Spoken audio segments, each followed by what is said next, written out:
this computer.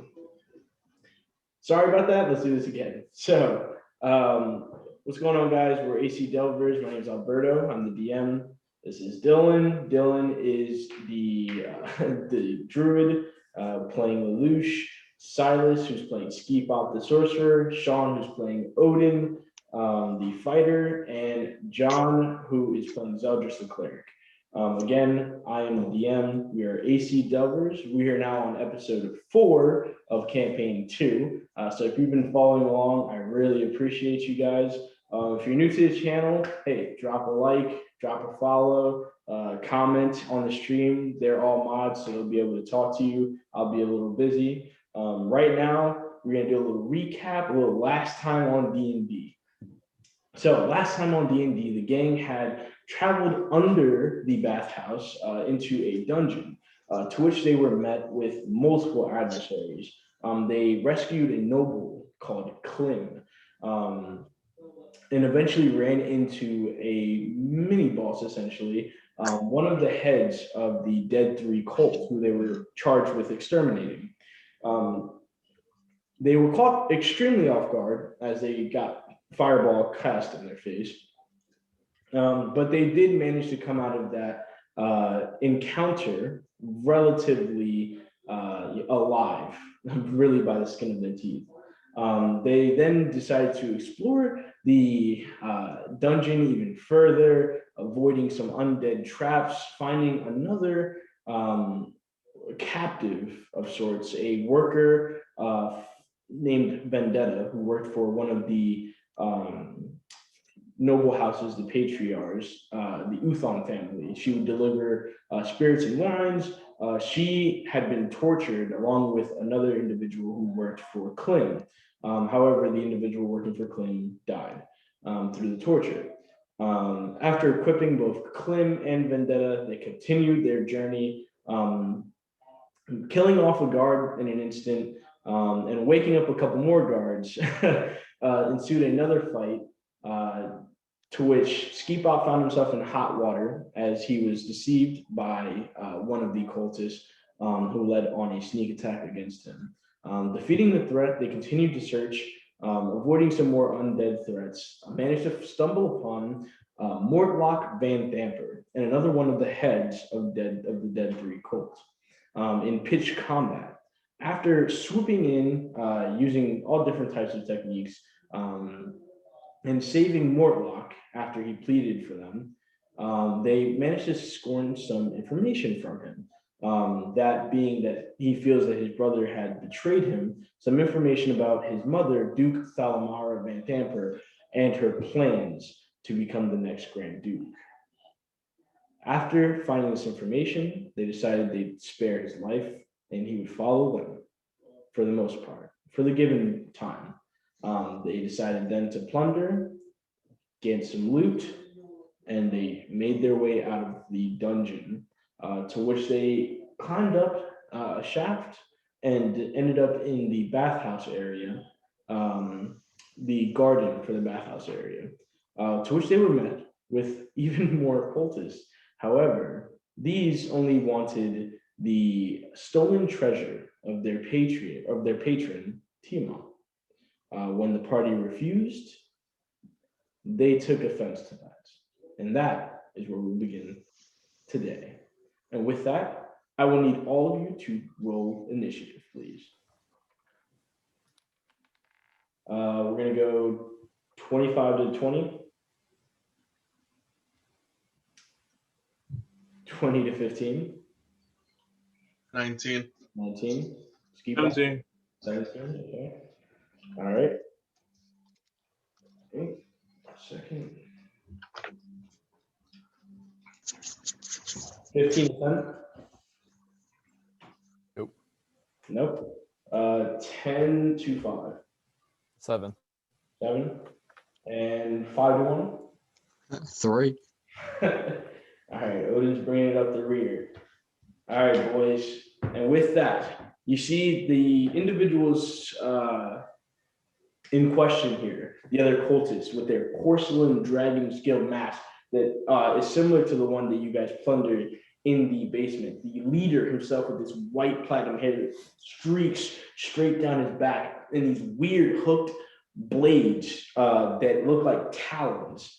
You see the individual, the leader speaks up and goes, "If you will not give them to us voluntarily, we will just take them from you." And with that, the battle begins. We are going to go ahead and Seldris, you're actually first. What are you doing? Yo, that's crazy. Okay, so the first thing I want to do, just to flex, all right? Go for it. I want to use a second spell and cast magic weapon. I mean spiritual weapon. Spiritual weapon. Where are you casting it? I'm gonna cast it 60 feet.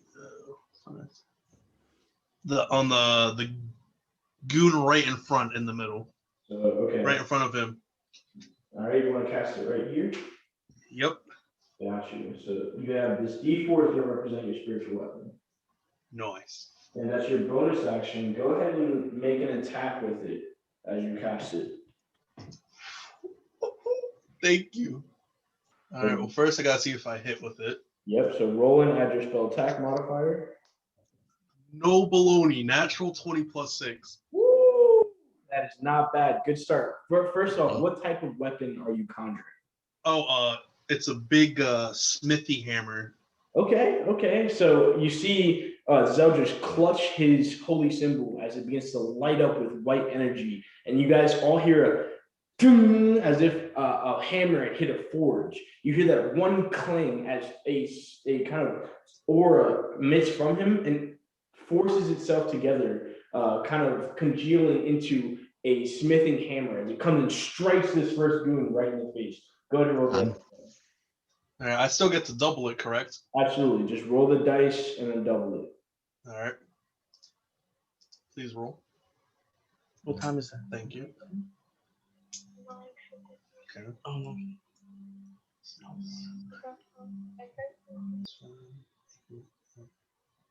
So 22 plus 4. I do 26 points of damage. What'd you roll on the dice? 6 plus 6 and a 5, and then the plus 4.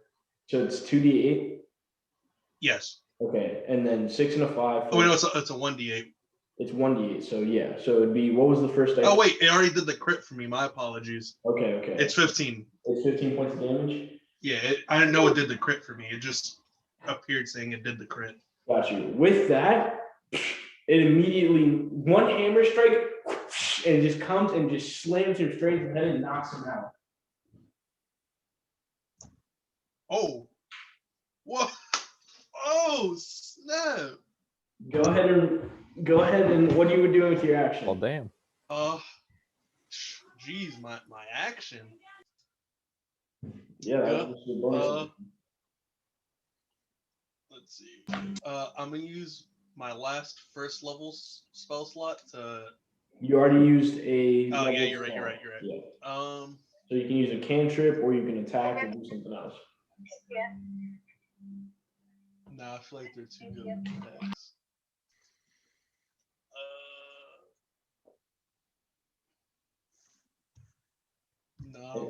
No. I'm gonna hold my action. Okay. For what? Because I don't want to run up on these guys yet. What are you doing? What are you holding? I mean, like, I'm not gonna do anything. I'm just gonna sit there. But for my skeletons. Okay. Yep. Your skeletons. I almost forgot about them. Let's see. Right there, so that's 5, 10, 15, 22. Okay, yeah, so they can hit any of it. I want to have both skeletons attack the guy on the right. Okay. Yep. Go ahead and roll attack for them. This is with your short bows, right? Yes.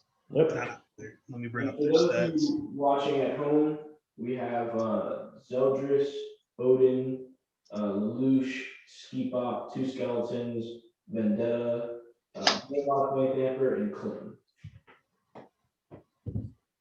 All right. 24 to hit for the first one. 24 to hit? Yeah, for the first skeleton. That's definitely going to hit. Roll for the second one. And the second one is 14, 18 to hit. Both hit. Bet. All right. First damage roll is. All right, 6 points for the first one. Okay. And the second one is 8 points of damage. Ooh, with that, both the arrows ring true, and this one's knocked off the map. Damn. Bruh, I love skeletons. With that next up is Ski Pop. What are you doing?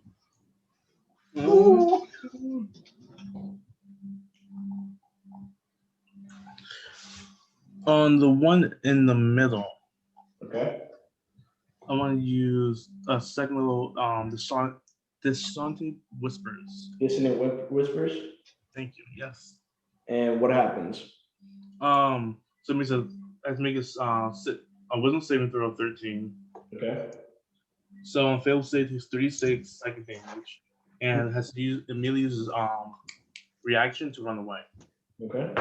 He got a 7.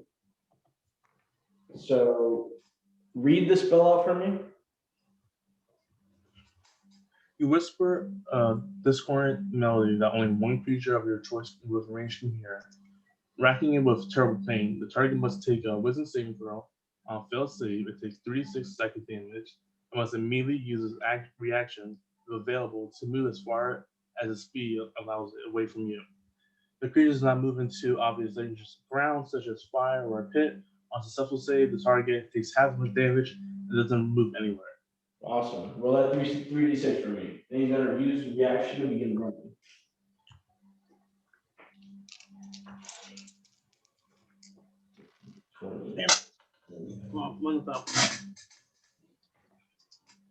How much? 13. 13 points of damage. Not bad, boys. Good start. You said 13? Yeah, 13 points of damage. Got you. Then you start. Anything else for you? And I will spend the sorcery point.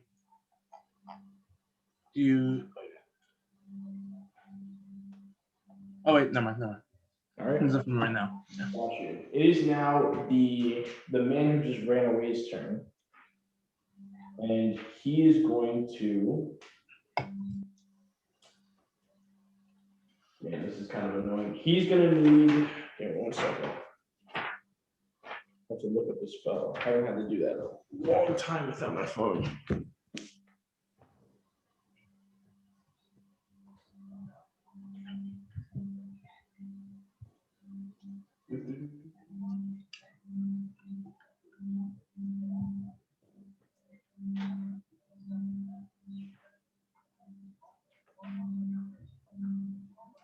I'm going to need.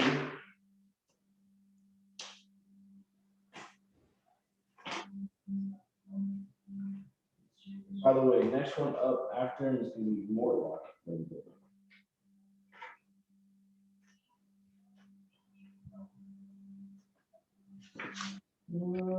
Let's see.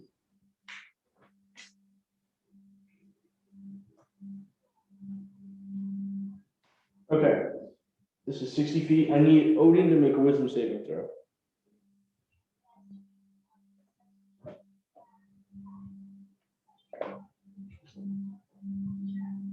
What'd you get, Sean? You're muted. 5. You got a 5. Odin, you see the man clutch his own holy symbol, and you see a ray of multi-chromatic color begin to shine from it as he points his hand out to you. And as he does, you feel your entire body just begin to freeze, and paralysis comes over you as he uses hold person on you. Oh God. And that's going to be his turn. He's going to stay where he is. Next is going to be Mortlock. And Mortlock is going to take out his heavy crossbow. He's going to aim for one of the Goonies up front and try to take a shot. And that's going to be, it's going to just hit it. Max damage too. Mortlock, damn, dude, you guys are getting lucky today. Thank you, Morlock. Honestly, man. And this is why we kept them alive. Oh shit! And with that, actually, he maxed out on damage and kills him in one shot. Well, shit. Quick question, guys. Did the stream freeze for you? Let me check. Let me go mute. I'm gonna keep going. Vendetta and Clem are gonna take shots on the last Goonies. They both hit and do a little bit of damage. And then it is now this last Goonies turn, and he's gonna run up straight up to Odin.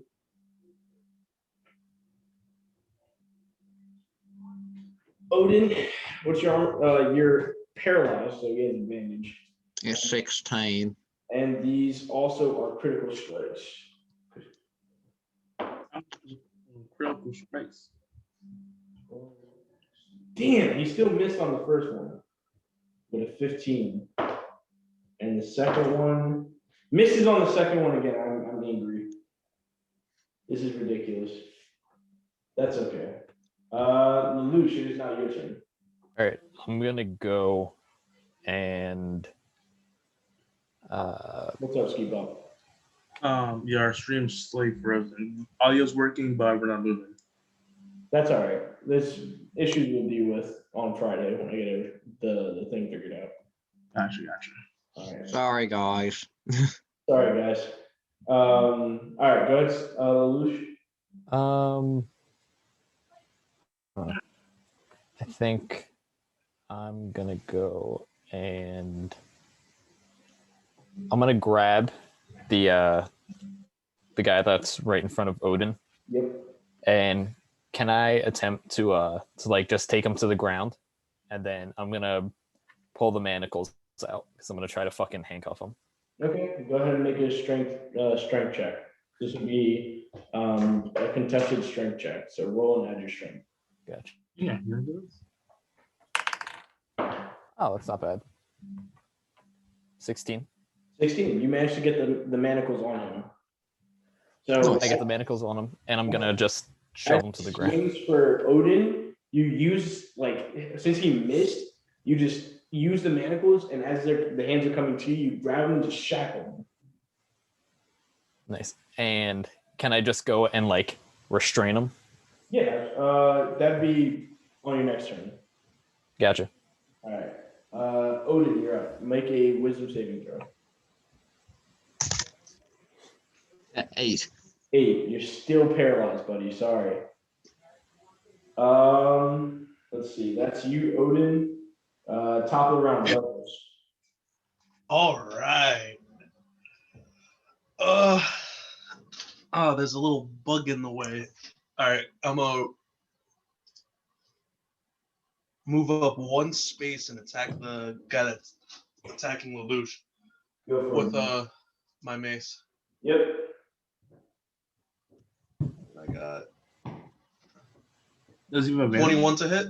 He wouldn't, and 21 does it. Nice. I was on the ground. 5 points of damage. 5 points of damage. He's still up. Oh dang, really? You can use your spiritual weapon now. Yeah, I'm gonna do that because the other guy's too far away. Gotcha.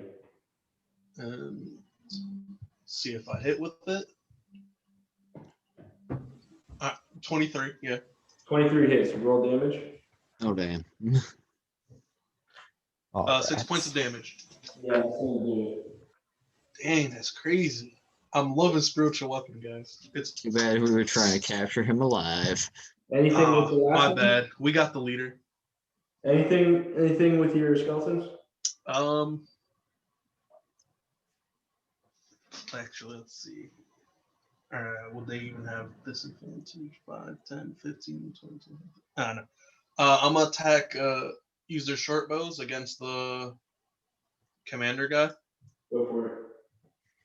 All right. First one. Let's see.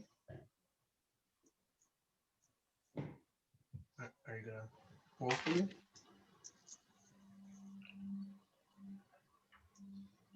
All right, 24 to hit.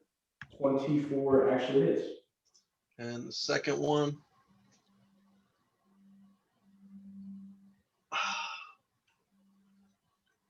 Natural 1 + 4, so 5. Misses. So I know that's a miss, but Natural 1. yeah. He's directly behind you. What's the modifier for the attack? What, like the plus? Yeah. Yeah, +4. Okay, he still misses you though.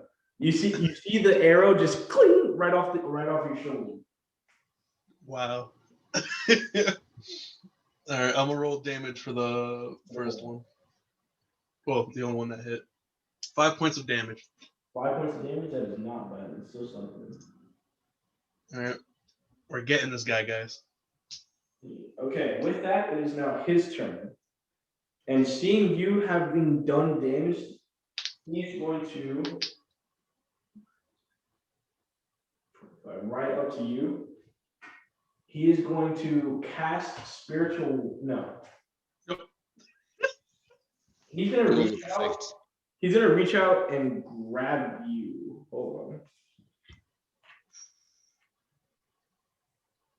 on. Mm-mm. He is going to. 1 second here. Oh, man. Here it is. What's your arm class? 18.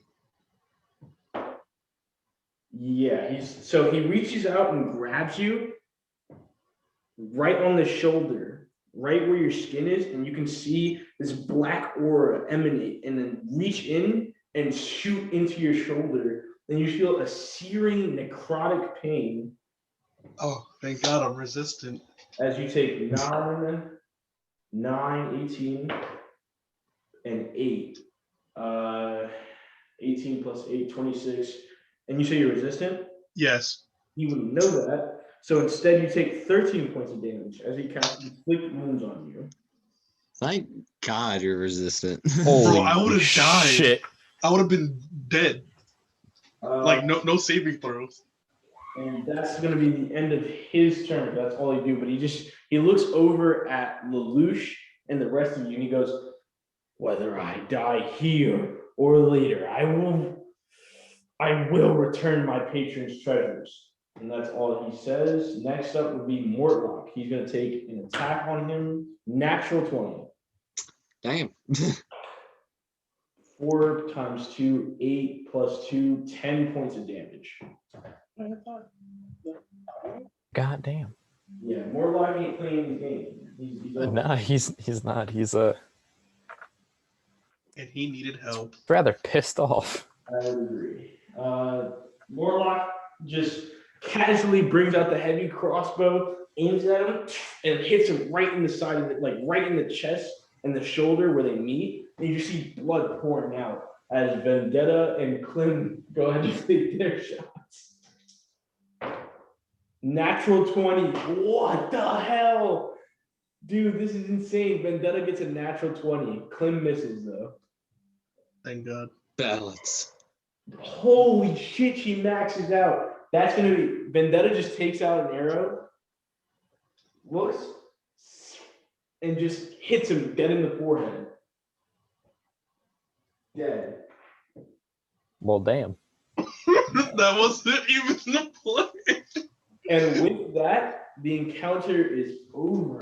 Yeah. To be honest, I wanted to interrogate at least one of them. I'm so sorry, Dylan. I shouldn't have killed the other guy. Also, I was gonna drown the commander. Oh man, That's worse. So after torture, bro. That's horrible. We gotta get the information. Yeah, not through torture. There's other Hey. methods. With that, everything begins to just calm down as everyone begins to sheath their items. The dead bodies lay strewn across the floor. Vendetta just sets the arrow away. Clem puts the crossbow away. Mortlock puts his heavy crossbow away. And they look and they go. They just take a deep breath of relief. I'm going to undo the manacles of the dead man that's sitting in front of me. What's up, Ski Bop? I want to search their bodies. Save. So go ahead and make investigation checks, the both of you. We'll also check. No baloney. Uh, Natural 20 plus 2 for the investigation check. 22, Odin. I got 11 plus 13. 13, Ski Bop.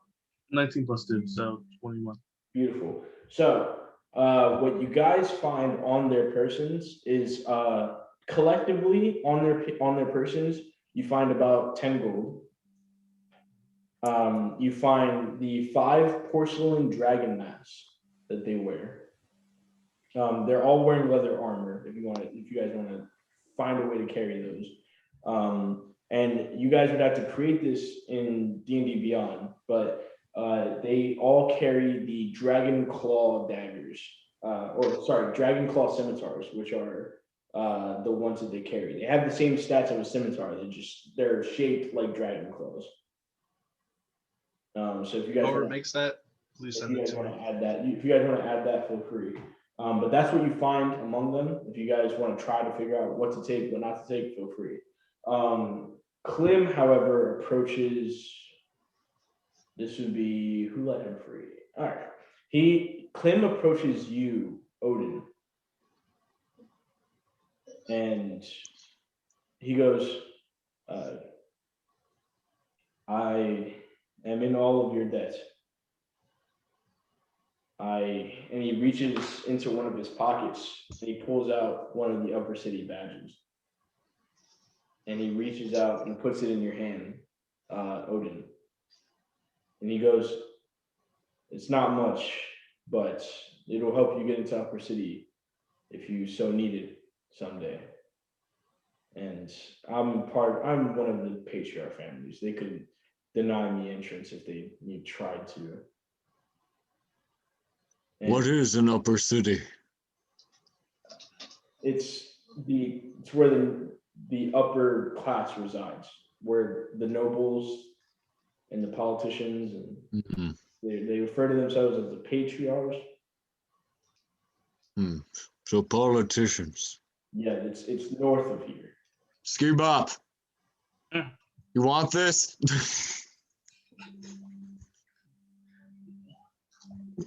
I'm gonna go over and I'm gonna give the badge to Ski Bop because fuck that nerd shit.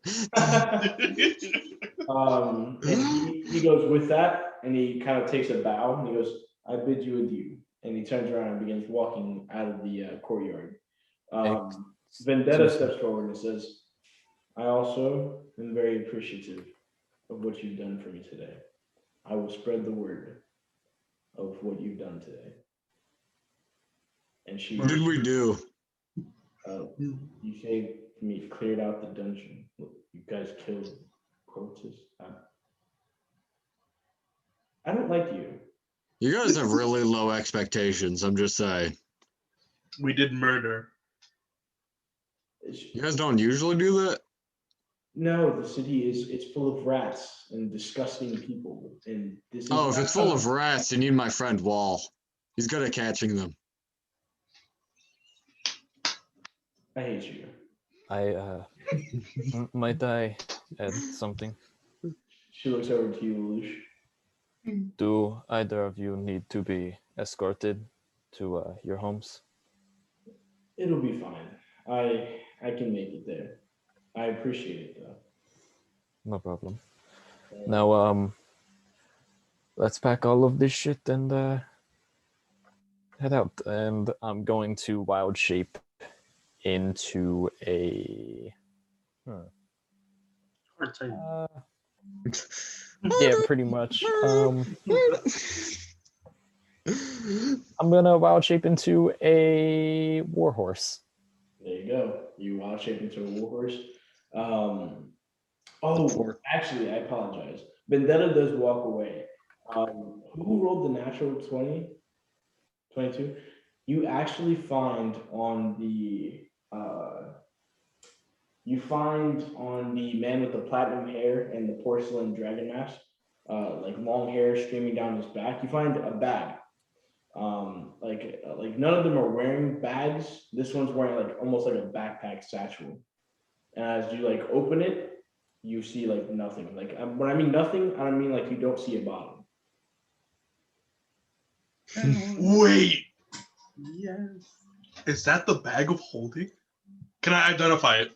Yeah. You can take 10 minutes to begin. You have a spell slot. Oh yeah. You want to cast identify, or do you want to ritually cast it? Do I even have the components? Let me see.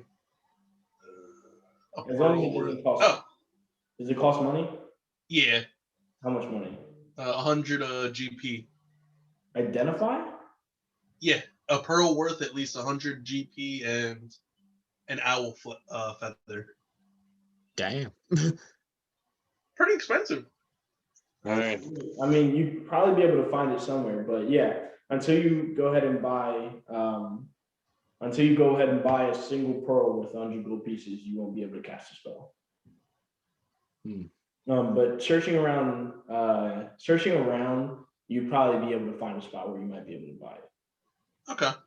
I shall put this bag in my person. Yeah, of course, you put it on your person. You guys go ahead, and what's the plan for the night? Do you guys want to go to like a tavern and have a victory drink? I'm a horse. Yes. It's, by the way, it's about like 12 to 1 p.m. somewhere around there. Huh? Lelouch said he's a horse. What What? do you mean? He said no. Exactly. Isn't that right, Lelouch?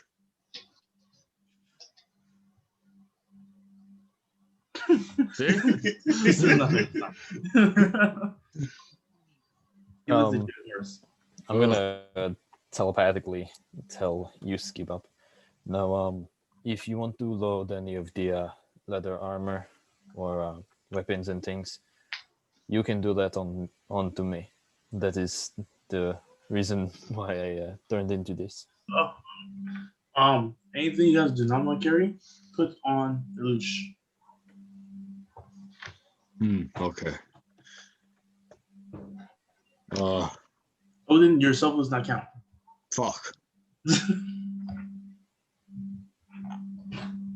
I'll go drinking. Hoorah! Victory! Well, So what's the plan, boys? do you want to pay my friend Wall a visit? We need to go to the Lowlight Tavern anyways, right? The low lantern. I think The so. Low Lantern Tavern. Sure. The only one who hasn't left yet is Morlock. And Morlock goes, there's not going to be much going on at the low lantern at this time. I think it's best that we, especially after the time we've had, I will personally at least be going to one of maybe the Elf Song Tavern and finding myself to rest. Rest, Well, then party. well, maybe we can sell some of this stuff off real quick. Perhaps we can trade it for cattle. He says, he kind of like motions around. He goes, I don't think there'd be any blacksmiths or areas where you could sell these at the time. It is a bit late. Fine. Boy. So we headed to the Elf Song Tavern then. Or we can go back to the hospital. We stayed last time. Or yeah, you guys do have the Harborside Hospital. You guys stayed there last time for free. Shall we go there again for free? I like free. I like free too. Like a wise man once said, if it's free, it's mine. Oh wow. Well, as you guys begin to make your way through the streets, with your passive perceptions, Eldris, as you're heading from this direction back towards the Harborside Hospital, your passive perception is 16, correct? Sorry, I didn't hear you. Your passive perception is 16, correct? Where would I find that? Oh yes, yeah. You actually, on the way back, you see a store and it's referred to as the sorcerer's sundry. Let's wait. Hold on. Let me double check. The whole index for this. Give me a second. You see a store referred to as, yes, the sorcerer's sundries. Sorcerer's sundries. Okay. Write that down. And you figure if there's any spot with magic items, this is probably it.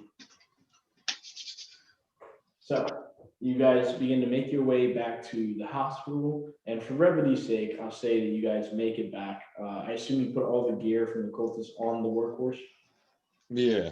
Yes. You guys begin making it back and find yourselves into tents. Mortlock has his own rolled out blanket, etc. that he lays on for the night, and you guys find yourselves to sleep. However, go ahead, Dylan. Oh, I would go and like put all my stuff away, and then I'm gonna go and pray under the moonlight.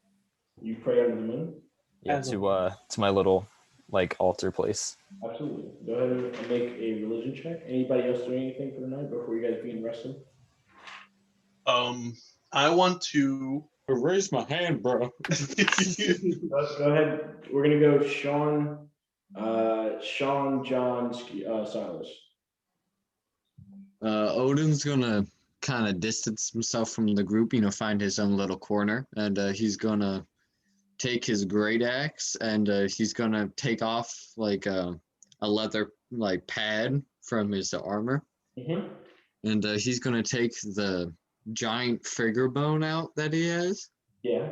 and he's gonna take that and he's gonna he's just gonna kind of meditate for a second, and then he's gonna start carving in runes onto the great axe and the leather pad, and on the great axe I'm going to inscribe the fire rune, Okay. and on the leather pad I'm putting the frost rune. Okay. All right. So you said that the leather pad of. Just like a piece of my armor. Okay. So you choose a piece of your chainmail armor and begin scribing the rune, and then the other rune is going on your axe. Yes. Absolutely. This is going to take you, I'll say, an hour per rune. All right. Okay, so you begin that process. You take out and you make sure you're a little bit farther from the crew, but you begin to inscribe. Next, like I said, John, what are you doing for the night? I wanted to. Oh shoot! What was my plan? I want to use my. What is it called? Sorry, Artisan's Blessing, Channel Divinity, What? to where I conduct a 1 hour ritual and I use some components to make any simple weapon. Yep. I mean, a non-magical weapon. Yep. No more than 100 GP. Yep. And I want to make a long sword. Okay. And I'm gonna sacrifice the tons and tons of chainmail that I have. Okay, so give me 1 second.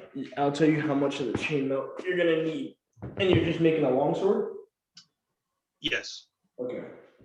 It says 1 item per. I got you. So for future reference, when you're looking up, you can use if you have the player's handbook, you can search up how much the item you're using is worth. Oh, okay. So you're using chainmail right now, and chainmail, for example, is worth.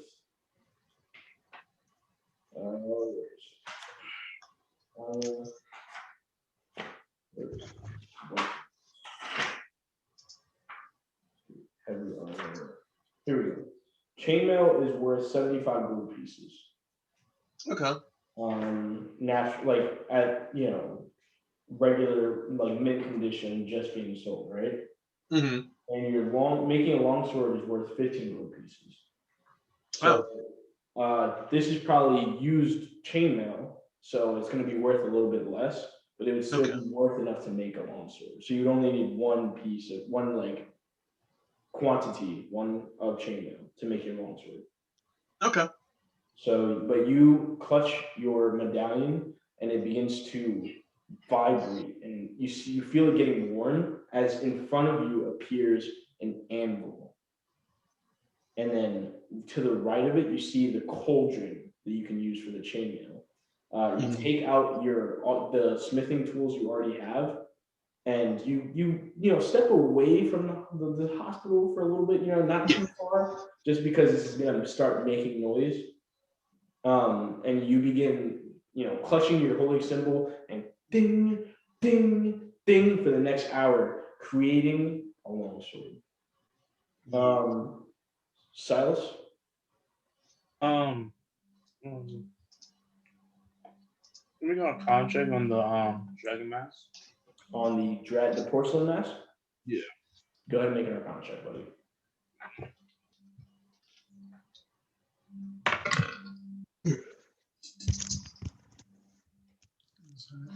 Arcana 14. 14. None of the porcelain masks seem to emit any arcane energy. Okay. Is that all you're doing from there or No? The Harlan mask that we found on the deities. you did already check that last episode. No, I'm asking, does it have like strap to it? Yeah, so in order to remove it, you would have had to release the straps. I'm pulling inside my head. You're putting it on your head? Yeah, Okay. You take and put it on your head. It's a fairly horrific mask. But you have it now on your head. Is it fully over the face or just clipped up? it's a duck. Clipped up, okay. And Lelouch, go ahead and roll a religion check for me. Oh, I already did. I rolled a 15. A 15. And you're praying to Sylvanas, correct? Yep. I'm just going in, just atoning for killing people and such. I know they were evil, but I tend to be more diplomatic. Same mirror. Dylan, as you begin praying out to your deity Sylvanas at the shrine that you've built here near the Harborside Hospital, you can feel a warmth, like a vibrant warmth, come across you. And you swear you hear the words just kind of whispered in the wind for a second, but you can hear that you are forgiven. I'm gonna go and just druidcraft, just more different like flowers and things that are around my shrine, just to make it more bountiful. And then I'm gonna go and take out that it's the bronze crown with the 5 spires. Can I see if it's arcane or anything like that? Can I see if I know anything about it? All right. That is a 6. A 6. You have no idea. That is arts of the arcane that are not nature based. You're not an arcane practitioner. You're a nature magic practitioner, and this is completely out of your realm of understanding.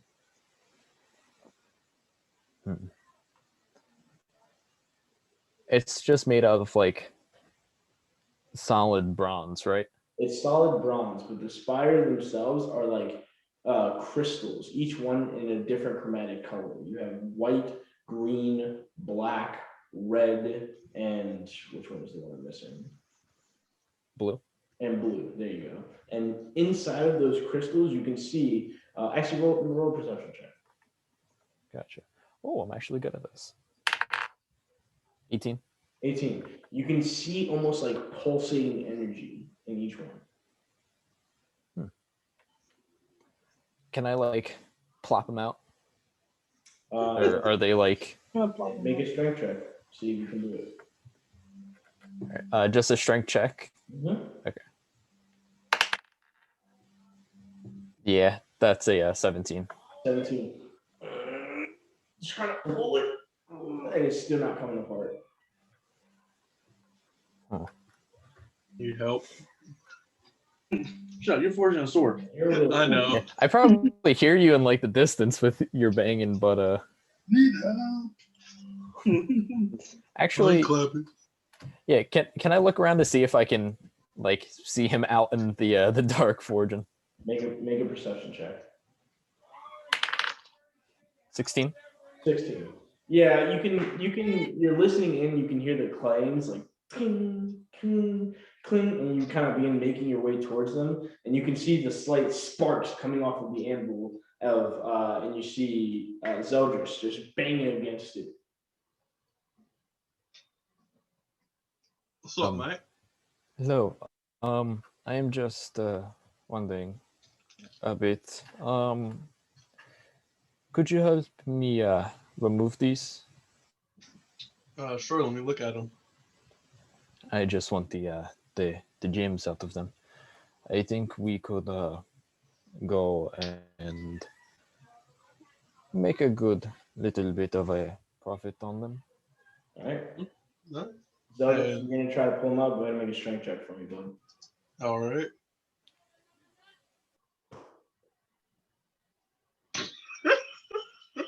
What did you get? I got an 8, 6 plus 2. Let's say my arm was tired from just hammering away. You take it like being yanking and pulling, it's not working, you put your foot on it and you start pushing up against it, and these things are lodged in there. It's not coming out. All right.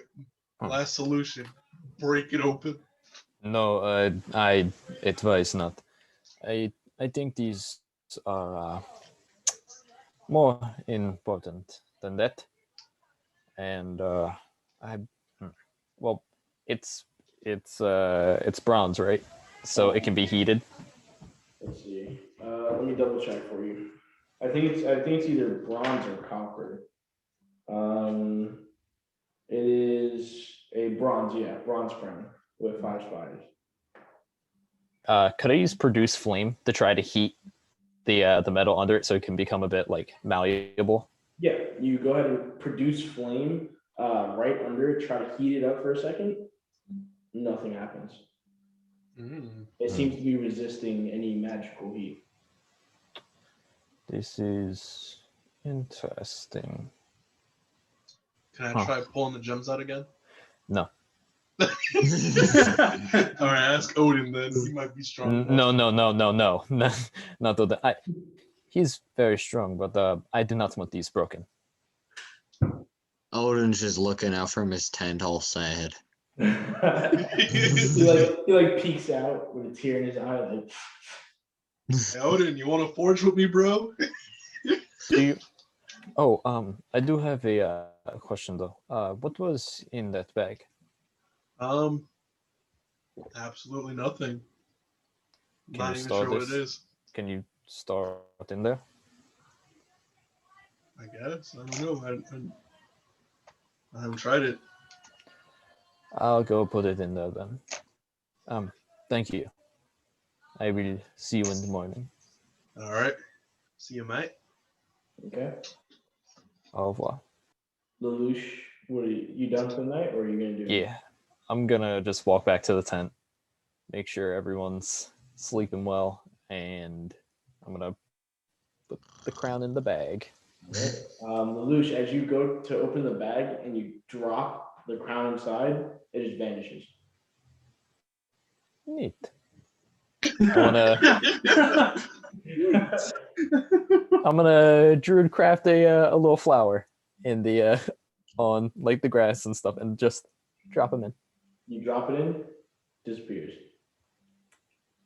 Hello. Hello. Nice. I'm going to go to sleep. Nice. Okay. Nice. With that, is anybody else doing anything else?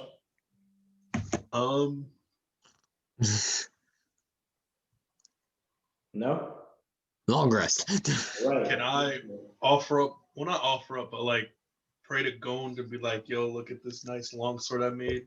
Absolutely, yeah. You can offer a prayer to Gon. Is there any specific modifications you want to make to the longsword, like custom? Yeah, I wanted to put his symbol right on the hilt of it Yeah. on both sides. Mm-hmm. Just like crafting it for you, man. And it is immaculate. It is a well-made longsword. You are very proud of it, and as you take the last seconds to pick in the design of Gon's symbol, you see the symbol light up with like divine energy, and then like etch itself, like burn itself in there. Ooh. Go ahead and make a religion check. All right. All right, religion. Don't fail me, all right? Oh, so close to a natural 20. I got 16, 12 plus 4. Okay, it's not bad. You feel he has recognized the creation. You know, you feel like the sword itself has been recognized as a masterful craft. All right. But I'll swing it around. with that, you all find yourselves to rest. John, your character has reached his full potential. He's been trying to craft for 3 days and he had to go kill cultists and he lost his mind slightly. I'm just gonna be gone for like 30 seconds. Yeah, because I just gotta grab something. You got it. You guys all find yourselves to rest, and go ahead, Skeep up. I want to do my train so I can stay up and do a watch. Go for it. Yep. Go ahead and you'll transfer 4 hours and then begin a watch. Go ahead and make a perception check, buddy. I don't trust cultists. Oh, yeah. What was that? That's a 8. Dang it. Perception. 20. 22. 22. 18. You wake up. You come out of your trance and you begin kind of walking around the Harborside Hospital, kind of looking around the perimeters. You see a couple shifty individuals. You don't see anyone with.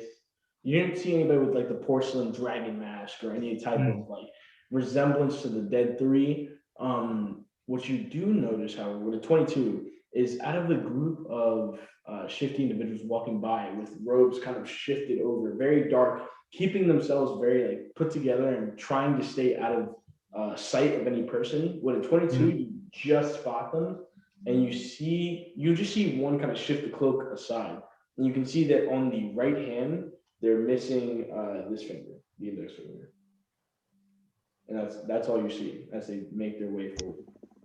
But all of them missing their one finger. You just see one. You just see one kind of move his cape out of the way for a second, and you notice that they're missing one finger. What about this one? We're cold. With that, you guys get your rest in. Zeldris, towards the end of your rest, a similar feeling comes about you. Okay. And in your dream, you find your body kind of suspended in darkness. Okay. You begin to kind of take in the surroundings, and this is not a new feeling for you.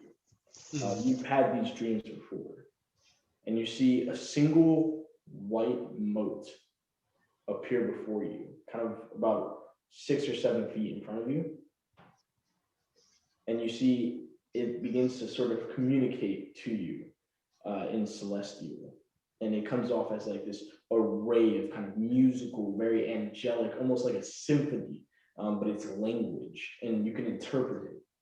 However, as the Celestial kind of begins to come to you, it becomes muffled as the light becomes kind of like almost like staunched out. Like it's bright, but it's not. It's bright, but it's not. And that's something you've never experienced before. Go ahead and make a perception check for the things you can hear. Okay. Perception, that's what I'm good at. But somehow I still mess up. Wait. What'd you get? Okay, yeah. I got a 9. A 9. 3 plus 6. It's I hard. was like, It's hard to make out. You hear like little things here and there. It's like parts of words. It's like club, zot, and as you're trying to make something out of it, you see two skeletal hands gripping the top and the bottom of the moat begin to appear as it grips and then staunches it out. oh man. An ominous voice come across and goes, I won't, or excuse me, I am still here. And with that, you wake up in a cold sweat. Everyone gets their long rest. Yeah. Zeldris, you don't sleep in your chainmail. And with your passive perception, you immediately notice on your right forearm, you can see that there's in your veins, some of your veins are going dark, like black, Damn. like a necrosis. I think I gotta go back to church. However, you all get a long rest. And everything comes to you. And with that, I actually, since we're not in combat right now, I'm gonna go ahead and play some coastal music since we're in a coastal city. Nice. Finally, peace. Honestly, I've been waiting a while for this. Just been war. Oh, I'm freaking out, man. That got me When you creeped say out. life would be so dangerous. Dangerous, bro. I got the plague right now. I'm dying. Can you guys hear this? No? What about now? Yeah, no. I got you, bro. Know me well. What about now? Yeah, still no. You guys can't hear this? I heard for a second.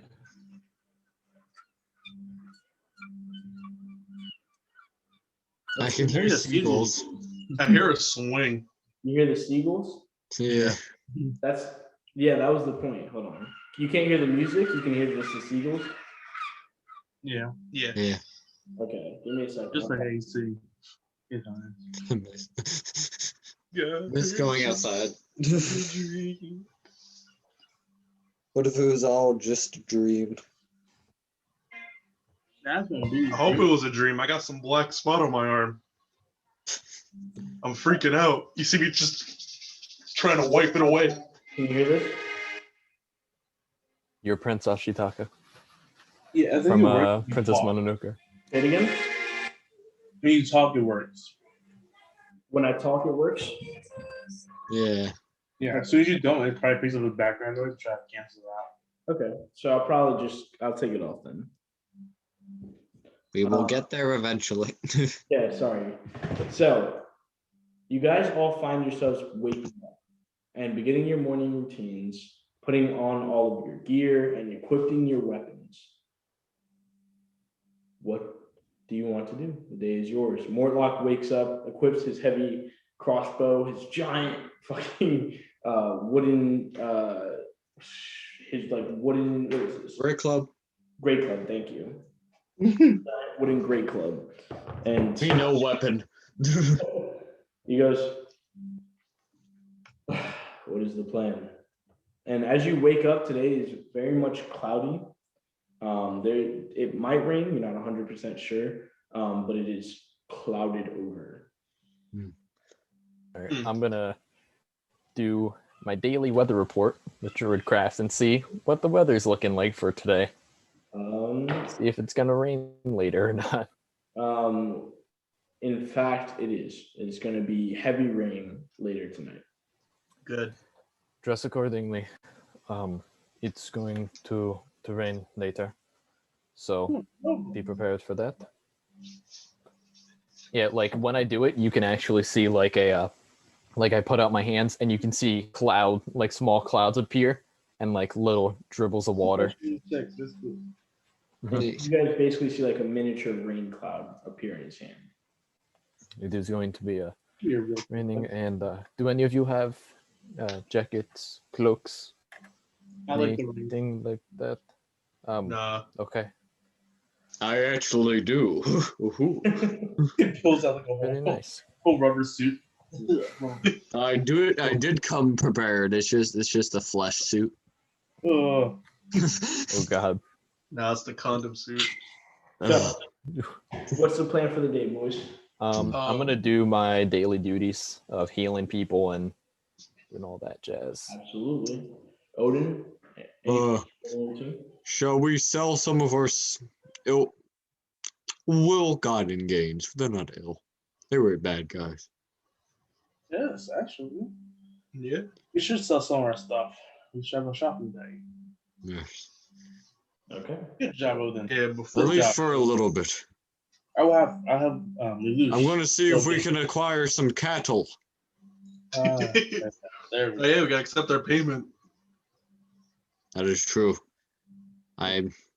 Soon 3 goats shall be mine. Well then, where is your first destination for the morning? As Lelouch finishes up his duties. Can I actually pray to Gomes and ask him about the mark on my forearm to see if he knows anything? Absolutely. Go ahead and make a religion check as you begin praying. All right, religion. You never let me down before. Well, what are you asking? Well, about my dream and this weird mark that appeared on my right forearm. Go for it. Idiosyncratic laws. Okay, not bad. I got a 16. Actually, I'm sorry. You have to make it with disadvantage. Okay, let's do that again. It's because you're going to hell now. Wow, that's crazy. I got another 16. You begin praying and you clutch the medallion, and you're asking, kind of trying to project your consciousness towards Gon, asking him what this might be, and there's no response. Dude, Listen, man, I have no fucking clue. whatever you did in there, that's your fault. Move on. This is on you, bud. All right. I can't do shit. So, what are we doing, boys? All right, let's payment or selling stuff, guys. Sell. Seldom payment. Oh, skip up. I have one question for you.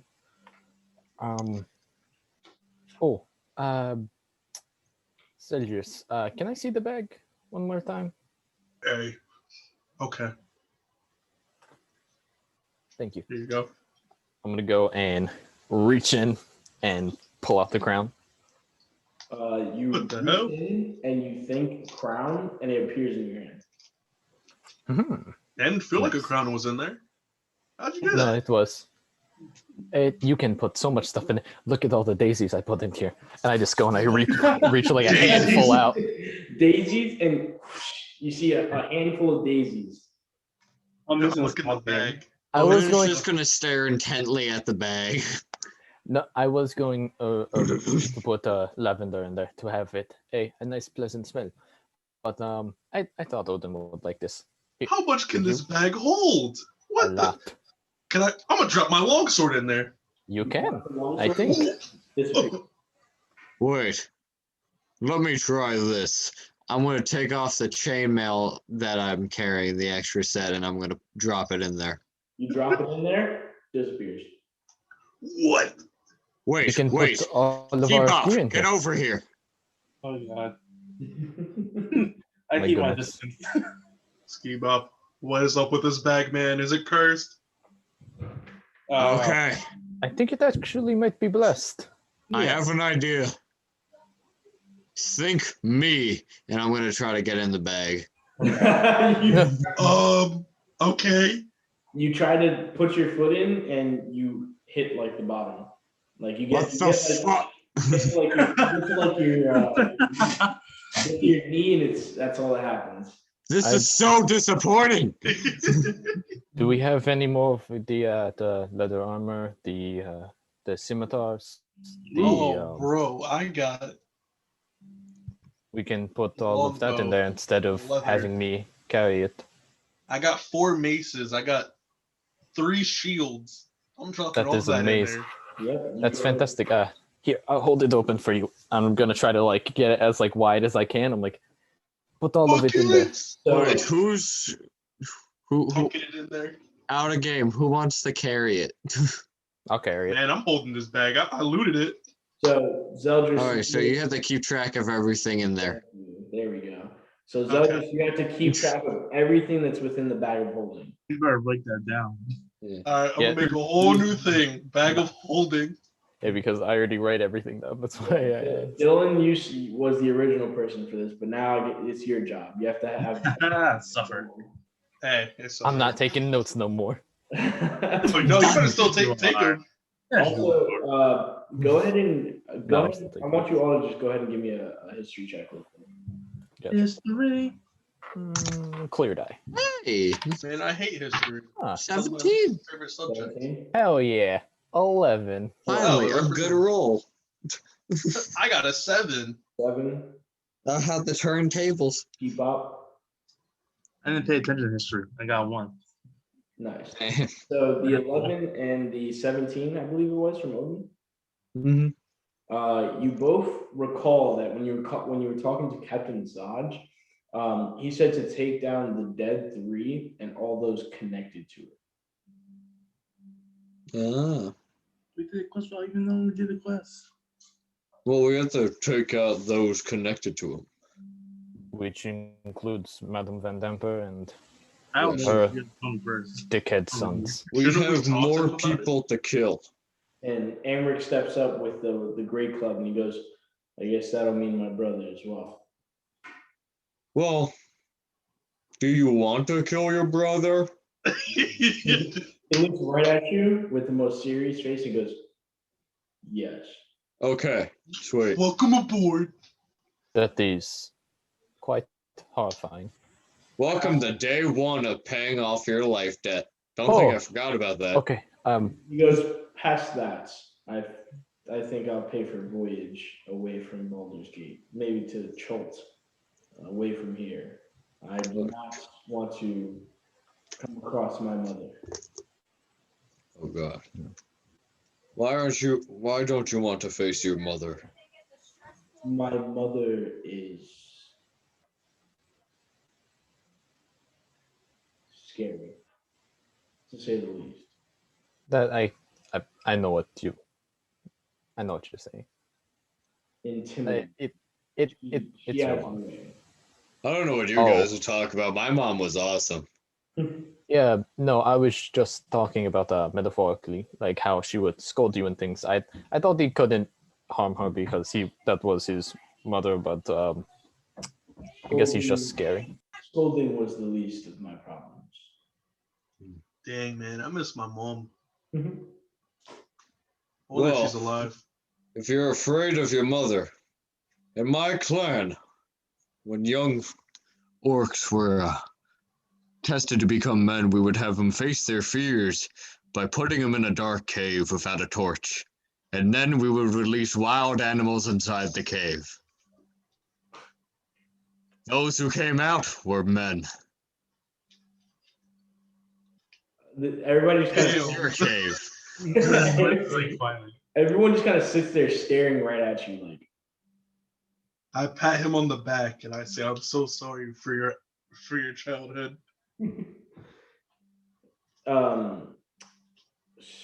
Morlock speaks up and he goes, that is quite a brutal, to say the least, childhood.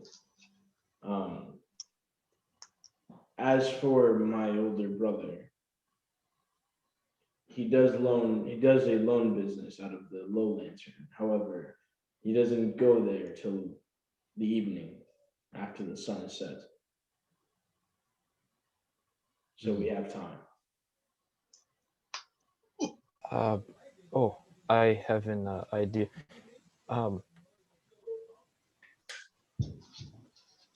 Okay, this is out of game. Morlock's the one that told us about the brother with the imps, right? Yes. Okay. All right, now I'm gonna go back in the game. Excuse me, Morlock. You said your brother has some sort of spies, Yes. little things My watching. oldest brother, Amric.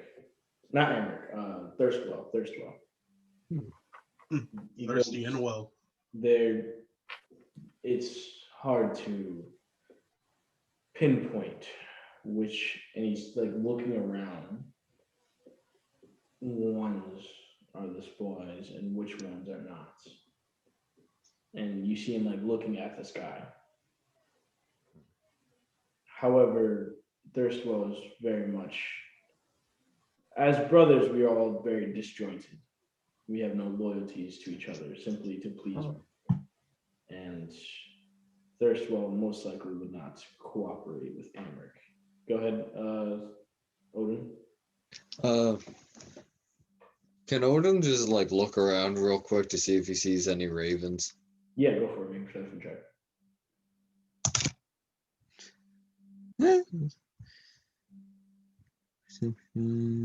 12. 12. You look around. Yeah, you see a couple ravens. You see some on like rooftops. You see a couple flying over, a couple seagulls. I'm just gonna stare at one of the ravens intently and whisper to myself, "I will get you." You stare at the raven, and they, not knowing someone staring at it is just like on the rooftop, just looking around. It just cuts back to me with ominous music. Intense squinting. But yes, Morlock says, yeah, as brothers, we are fairly disjointed.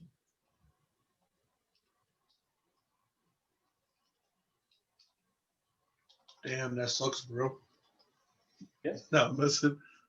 It Um, is. It is, but like, I'm not gonna say that to his face. He might clobber me. He goes, so what is our plan for the day? Well, we can trade for goods like we planned.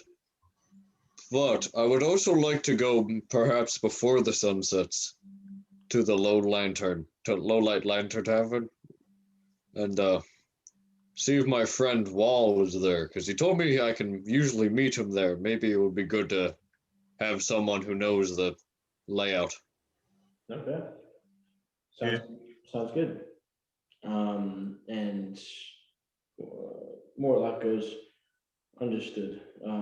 I will wait by the low lantern. I'll keep an eye out for all of you. Wait, real quick, before you go, where are like stores and stuff? Like, where would we go for like general goods? And like, do you guys have a blacksmith here? As far as smithy, in Lower City, you will not be able to find one. None of them would run their shops here due to the crime rate. However, you can find general stores that sell multiple items, sort of secondhand. And you will find go ahead and pull up. There we go. Because if you're looking for a general store in Lower City, you'll find that Eastway Expeditions is a good secondhand kind of store, almost like the thrift market. Kind of has a be all for a lot of things. And if you're looking for magic items, there's actually a shop. It's referred to as the Sorcerer's Sundries. We passed it on the way back from the bathhouse. Anything else that you're looking for? Is there a church of Gondorond in the city? Actually, yes, there is. There's actually two sites of worship for him. They were both located in Upper City. One is referred to as the Hall of Wonders, and it's more or less almost like a display case for multiple different items of creation from Gond. And there's the High House of Wonders, which is more or less doubles as a religious site and workhouse for those followers of Gond to work on different creations. You guys know where I'm going. There is also a temple to Temora, but that is also an upper city. A temple to Helm, which is also an upper city. And he says, and there's also 2 shrines, or a shrine and a worship here in Lower City. One for Illimater, the shrine of Illimater, which is called the Shrine of Suffering, and the to Umberly, which is referred to as the Water Queen's house. If any of you worship any of them. So the Shrine of Suffering sounds like a fun place. Well, We had one of those. It was quite elegant. So it was one's the Hall of Wonders and the other one's the High House of Wonders. correct. Okay. What's the difference between the House of Wonders and the High House of Wonders? The High House of Wonders, they're working on projects. The Hall of Wonders, they're display items and weapons. He goes, and if you do find yourself in Upper City, the wide is the general market. It is almost like an array of different people set up working and selling all different types of items. Most things that you're looking for can be found there. And he says, if you're looking for meats in the Upper City, there's a place called the Distant Shores, which shows the best meats, in my opinion. Okay. Well, with that, if there's any other questions, I can answer them. If not, I'll be seeing you by the little lantern. One more question. Yes. Where are the flow of refugees coming in from? I actually wouldn't. The main flow is coming from elsewhere to the city, but they've stopped allowing people to enter. Okay. I gotta do some searching. Mutlak, I assume you're going to help us in these endeavors coming soon. So, would you like anything to help you with your defense, like with any of the chainmail? He just puts a hand up and he goes, "I'm fine how I am. I think I'll make it across." Okay. And Skibo. Hmm. I'm just gonna flick him the crown, kind of just like, whew, Okay. lob it at him. You bop, the crown comes flying at you. What do you do? We not fine. You weave it? No. You catch it? I'll try to investigate. Go ahead and make a dexterity check for me. I'm like underhanding it. I don't want to like beam it or anything. Okay. So yeah, Ski Pop's able to catch the clown and like keep it in place. So Sorry. go for it. Can we say the 2 skeletons put on the cloaks yeah, from yeah. the assassins? Oh yeah. The cultists? Yeah. Go ahead and Oh, can I take any of my bandages and stuff and like wrap it on them, like where exposed skin would be? I want We're gonna disguise these fuckers. I want both of you to make a this is gonna be interesting. Wow, since both this would be what, disguise? Yeah. I want both of you making oh man. Intelligence. Make an either one of you rolled advantage or both of you make an intelligence check to see how well you can hide the portions of these fucking skeletons. Okay. Oh man, we should You just want put the them down. advantage, Dylan? Okay. Do you want me to have advantage? How smart are you? I have a 10. It's a +0, so it's just a straight roll. And for something like this, I'm gonna go and roll on D&D Beyond so you guys can see it. I got a +2, so let's both do one roll. All right. Both of you do one roll. as you attempt to clothe and disguise your skeletons. I clicked mine, but I don't think it's going. Dylan, I need you to get a high number. I got an 8. An 8. Dylan, what do you get? They're good. Woo! 2. Oh wow. It was almost a natural 20, but then it bounced off the side. So, and you guys are It's bones. It's not solid. I don't know. you guys are It's solid. It's most solid. you guys are in the tent, and you're trying to get the armor onto these guys, but they're literally just bone. So everything's just falling off of them, and there's like no way to hide them. I'm just gonna look at Zeldris and say, I'm sorry. And I'm just gonna. Does anyone have any ideas before I do this? Can we put the bed sheets over them? Like, damn. They killed 2 higher ups of the cultists. Okay, I'm going to be honest with you, Zedrus. If we do dispose of them, can I use them for fertilizer? No, I love them. I named them. Well, Skeleton 1 and low class goon. They're What if also a nurse undead. comes in here? Oh shit! What if a nurse comes in here? I'm going to stand out. I'm just gonna keep watch, Okay. like in front. Zeldris, I'm sorry. Can I put him in the bag? You can certainly try, yeah. Try. I don't want to lose them. I don't We want to have a kill closet? your dogs, bro, but like, you know. I love them too much. We can't. They were so useful. What are you doing? All right. Can I conduct an hour ritual and make some metal masks? Wait, no. We got the white dragon mask. I can slap that on them. And So wait, are you trying to put them in the bag or no? yeah, let me attempt to put one in the bag. Okay. All right. Do I have to roll anything, or I just?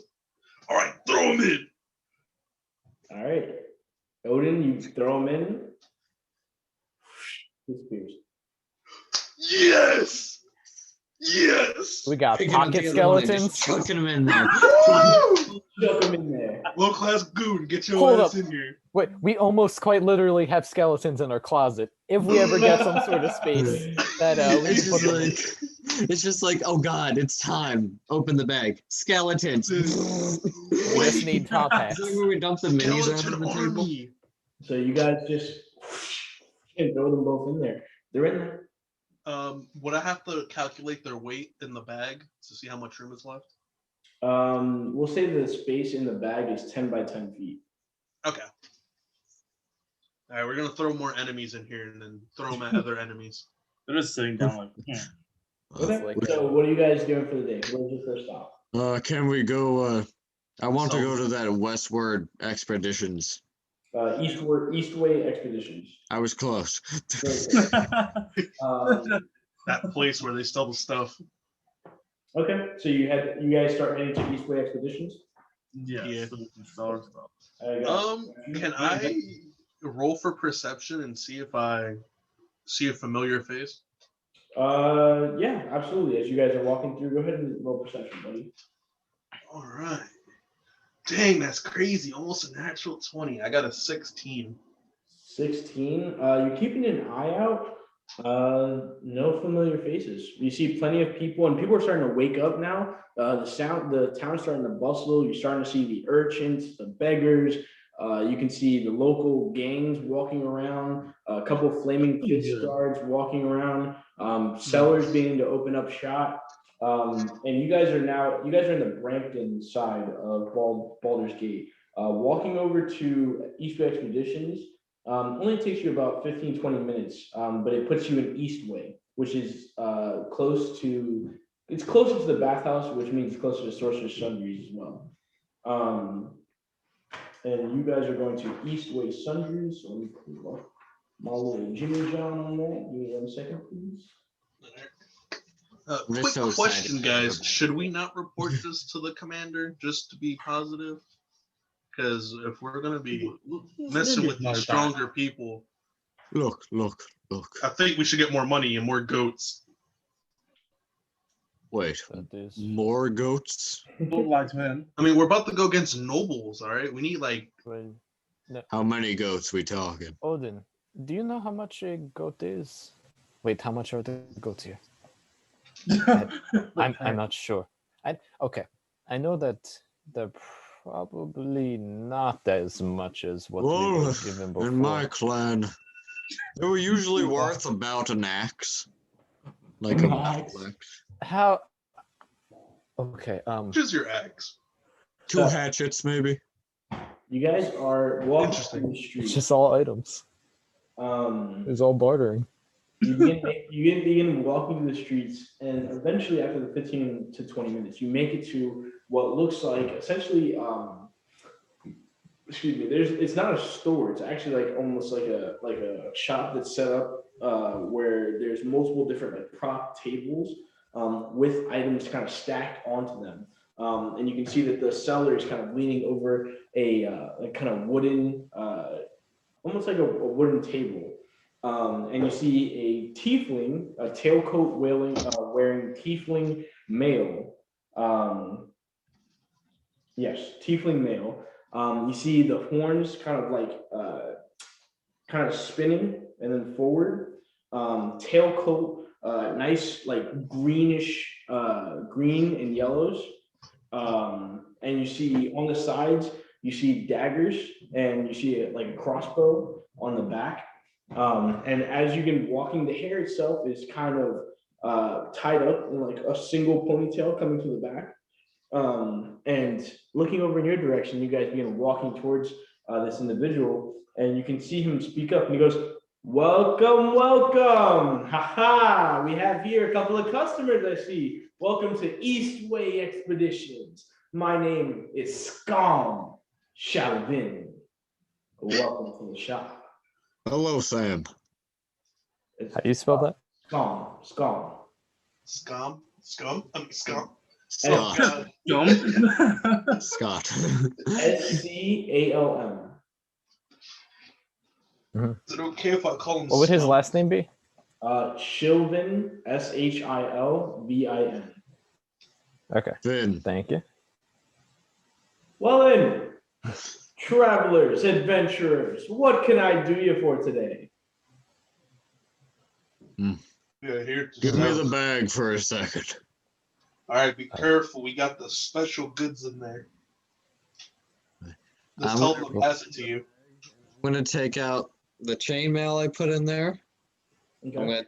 And from my personal inventory, I'm gonna take out a spear. And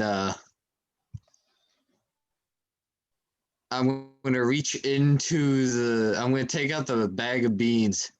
Okay. And I'm gonna take out one of the beans. Okay. And I'm gonna put it down. What does this get me? Okay. What exactly was it? It's a chainmail, Gmail. a spear, and a singular bean from this bag of beans. And a bean. Got it. Do we even know what the beans are? Can we identify that? They beans. No, none of you identified it. Hey, Um, I need Probably edible. Odin kept it to himself. That's why. Scum Speed. pipes up and he goes, "Well then, these are relatively well made, I have to say so myself. Well then, what can this get you, my friend? Are you looking for a trade, or are you looking to just sell them?" Sell, Odin, sell. What do you got to trade? What do they do if I sell? What? Well, if you sell them, let me just add up the price here. And you see him kind of taking out kind of paper and beginning to kind of write like parchment and beginning to write across it. He just hold on here. Let me do a couple of let me do some math, and I will have this straight and done for you, sir. I'll say let's say 30 gold pieces for the chainmail. 5 silver for the spear, and we'll say an extra silver for the bean. So 6 silver and 30 gold pieces. Doesn't chainmail go for like 75 gold pieces? So this is used. and he's not paying full price. Fair, fair. I'm just gonna look over to Scoop Up and just ask him, is that good? Two things. Why are you selling a bean? And you can intimidate him to give you more money. Wait, so I should scare him? Yes. No, Do no, not no, pull your no, weapon. no, no, no, Do no, not no. pull your He weapon. starts reaching for the Nothing here. dagger. I'm just gonna flex my muscles. How about 35? Mm. He just looks at you and goes, fine, 35 gold. Oh, Okay. perfect. Told you, What buddy, can I use gold for, by the way? to get Skiba. Purchasing things? Wait, so you're not supposed to collect them in a sack and use it as a weapon? I mean, you could. That would be an extraordinary way of doing it. I'd love to see that. Do you have rope? Do you want to buy rope? I mean, you want to help me make a weapon? I want to sell rope. Would you like to buy rope? Don't buy the rope. I have rope. I Wait. could make rope. Okay, yeah, I'll take the 35. He hands you the 35 gold. He takes all of the items that you mentioned, chainmail, spear, and a beat. All right, now I'm going to put the 35 gold down. What will this get me? Oh God. He puts the beam back down and pushes it forward. Oh no. No. No, what color is the bean? The bean is, this one would be like a reddish kind of bean. Reddish. Mhm. Hey man, this is a limited edition bean. It's These are okay, I only have go like for a 8 high more, price. see? I'm going to show him the bag of beans. He goes, yeah, this is quite the collection you have here. Would you like to trade this one for 35 gold? It'll add to your collection. Odin, no. Oh, fuck. Odin, no. But I need the bean. You don't need the bean. Why not? Because you just sold the bean for 1 silver, and I'm going to take more money that you have. You need more money so you can get better weapons. Odin. You can get bigger weapons. Wait, We don't even bigger? know. Can we Yeah. ask him what the beans are? Does he know? I don't Oh, yeah. fucking know. He just gave me a fucking bean. I guess they're colored beans. All right, do you all come to fuck with me, or do you want to buy things or sell things? What is that? Wait, okay. No, Odin, we're not buying the Look, bean. Do we have what to? weapons do you have? I have whatever weapons you seek. Do you have No. like, I'm going to take out my great axe. I'm going to go, do you have a weapon longer than this? And he begins kind of rummaging through like a barrel full of weapons. And he goes, I have this. And he pulls out a lance. Huh? This is what you're looking for? Kind of. Do you have anything else? He puts it down, starts looking over again. He pulls out a warhammer. What about this? I'm going to use my great axe as like measurement against it. It's like, no. No, okay. He puts it away. He goes, those are about the longest items I have. Okay. How much for the pointy stick? The lance is 15 gold. You know what? I'll take it. Okay. You take the lance, 15 gold is exchanged. He takes 15 gold and spots it away. Mark down the 15 gold and put a lance in your inventory. Nice. The economy. Will there be any more purchases for me today? Or sales? Yes, sir, you. Oh, yes, I have this longbow and this shield on this side of my bag. A longbow and a shield. He goes, I will offer 20 gold for the longbow, and for the shield, I will take it for where's shield? Oh, it'd be armor, wouldn't it? It's just a regular shield. Yeah, it's one of the shields that we picked up in the low dungeon. And he says, I will take the shield for 5 gold. Damn. That is fine. Oh, I also have a set of chainmail as well in my bag. Okay, he gives you 25 gold for the shield and the shield and what was the other thing? The longbow. And he goes, let me take a look at the chainmail. He begins kind of like looking over it, examining it. He goes, I will offer you 25 gold. That is fine. Okay, offers, puts the 25 gold on the table, takes the chainmail. He goes, any more purchases? Sells. Could I? How much? Do you have anything better than this leather armor? Like something a little bit more bulky but thin. He begins looking around, kind of searching. He goes, leather armor, leather armor, leather armor. I have the finest studded leather armor right here. Look at this, straight from Cholt. Straight from Cholt. This is one of the most amazing studded leather armors I can offer. How much would that go for? Priced at 80 gold. 80. Bro, that's crazy. Could I sell you the armor that I am wearing now? And then the 50 gold that you just gave me, and I do have some silver and things. What kind of leather armor are you, or what kind of armor are you wearing? Leather, just regular leather. You got your leather. He goes, with the 50 gold I just gave you, and that, you still have a cover cost of 25 gold. Damn. I'll get more money some other day. Thank you, though. Now I know that I can buy it for later. Perfectly fine with me. Anybody else? Anybody else looking over at you, Zeldris, and you, Ski Bop? Well then. Ski Bop, you're not gonna sell anything? I don't have much to sell. Yeah.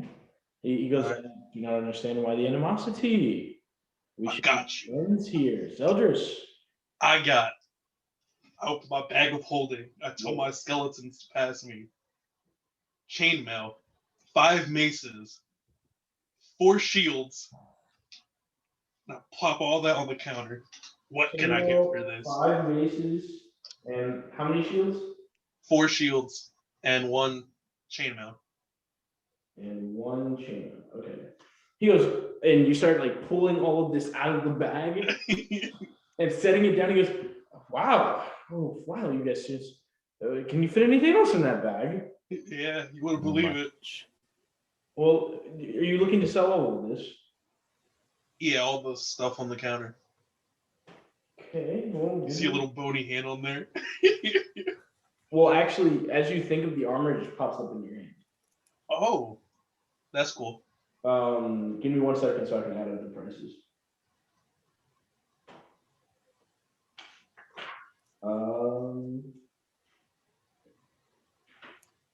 And you said maces? Yep.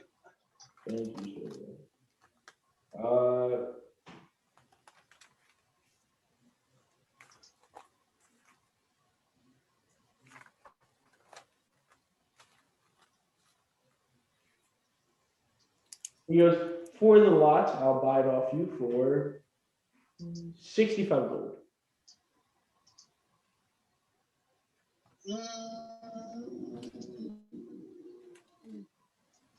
All right, deal. Okay. And he hands 65 gold over, you hand over the items. He puts them away and begins organizing them and goes, well then, I believe that'll be all for me. I do not have much more purchasing power. Oh, do you have a mace stronger than this one? The one I'm holding? I just slap it down. Looks at it. He goes, I can give you.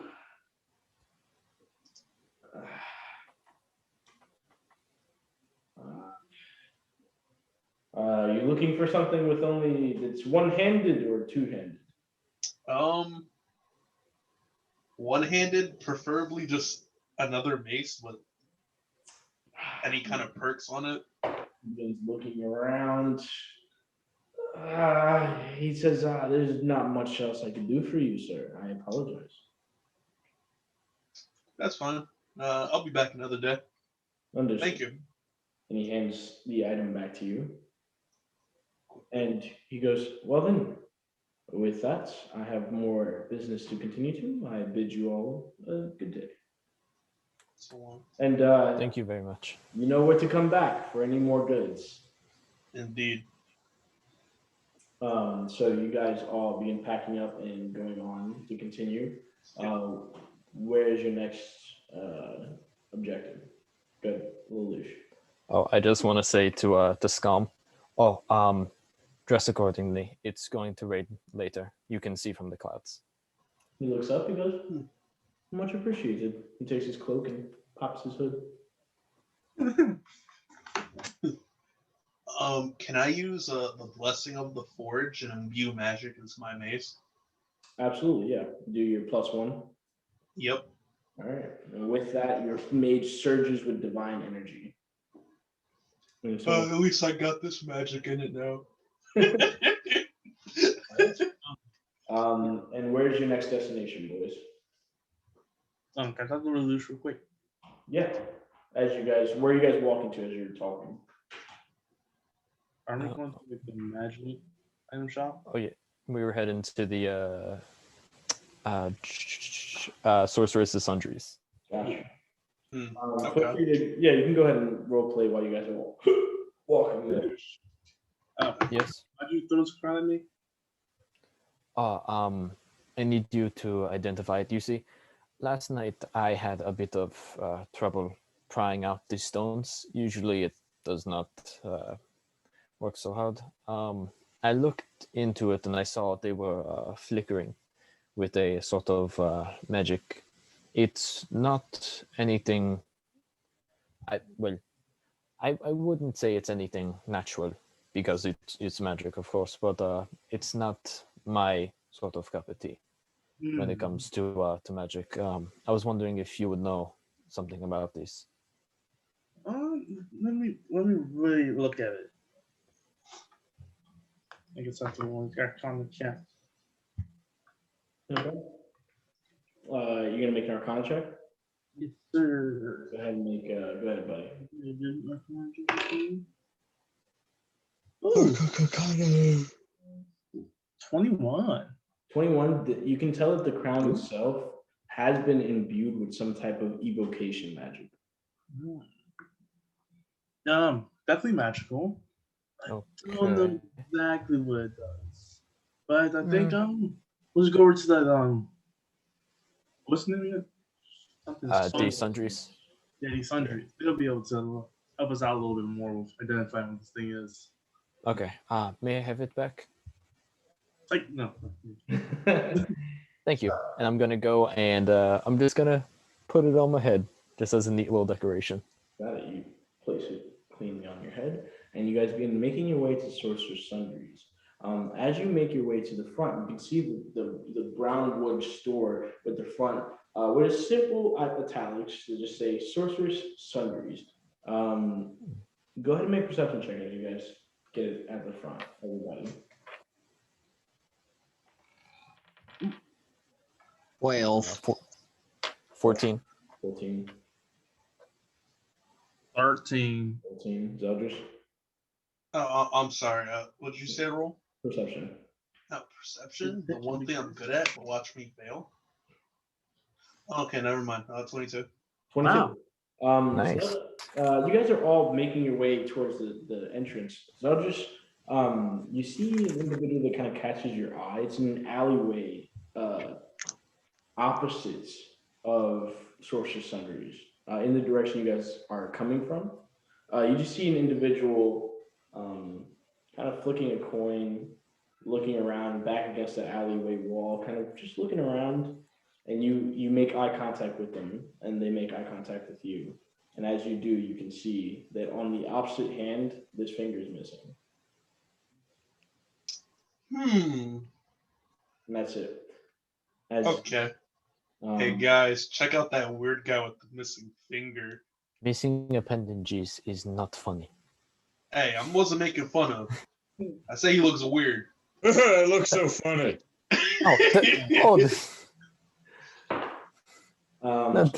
With Oh my that, goodness. you all enter the Sorcerer's Sundries. You open the door and you hear as walking in, you see sorry, I lost my spot. A dome of stained glass roofs it's roughly like 25 to 30 feet tall. There's a round shop casting chaotic shafts of colors down and across several open air floors that rise upon wooden pillars connected by staircases and ladders. You can see that there's shelves everywhere of all different types of items. And when you look up to the second floor, you can see a living space, but the floor itself is transparent. You can see up towards it. Give me 1 second.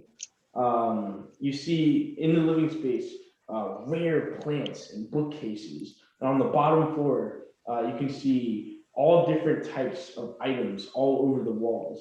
And you can see that they seem to be open. And across the way, you see the countertop, where you see a single individual with like darker skin, dreads coming back. You guys actually remember him. This individual was at the Elf Song Tavern the night you had the battle. And you also see a smaller individual, very small, roughly like 2 to 3 feet in size. You see a female gnome sitting on top of the counter. And you see her get up and kind of start standing. She has like leathers on. She has like not red hair, it'd be brown hair kind of tied back in a very tight ponytail. Eyes, these kind of very beady brown eyes.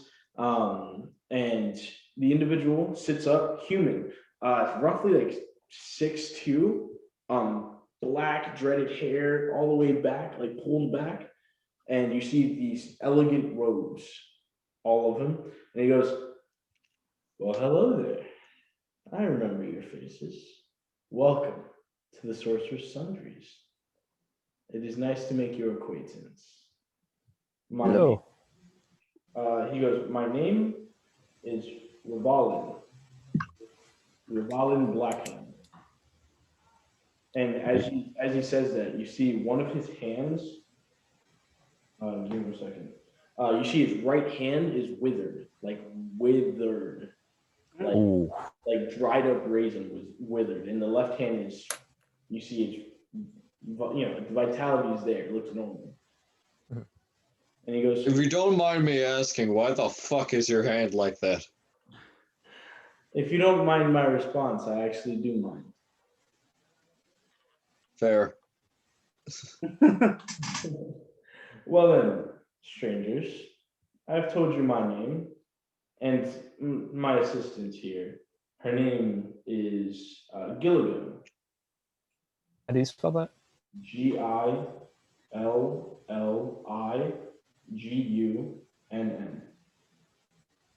Oh, okay. And she kind of just nods her head to you. What are your names? What are you here for? What are you looking for? I have all and any. Nice. You have goats? Who should introduce ourselves? I do not have goats, big man. Then why'd you lie to me? Apologies. Let me reiterate. I have most things of the magical, arcane arts that you might be looking for. So no magic goats? He pops his hand up and you see a goat appear in his hand. A miniature goat. Whoa! I'm gonna reach for the bag of beans. You reach for the bag of beans. Okay, you pull it out. Dragon's giant. I want the goat. Ask him what the beans are. He goes and he closes his hand, the goat's gone. I like how you can hear the faint like breath leaving his mouth. You hear the cracks in Odin's heart. You can hear just a single crack, like You can see, like, he's just stone faced, but a single tear just. The bag of beans shakes a little. And he goes, well then, what may I be helping you with? Who should go first? Lelouch. By all Skibo? means. Oh, me? Yes, you do have the crown. We're trying to figure out exactly what it does. Also, you have That is true. Oh, I do have one question. Should we sell any of the gems here? I know that we have the and the mystery potions. Mm-hmm. I can identify objects for you if you'd like, and there is a going charge of 3 gold per piece. That is lovely.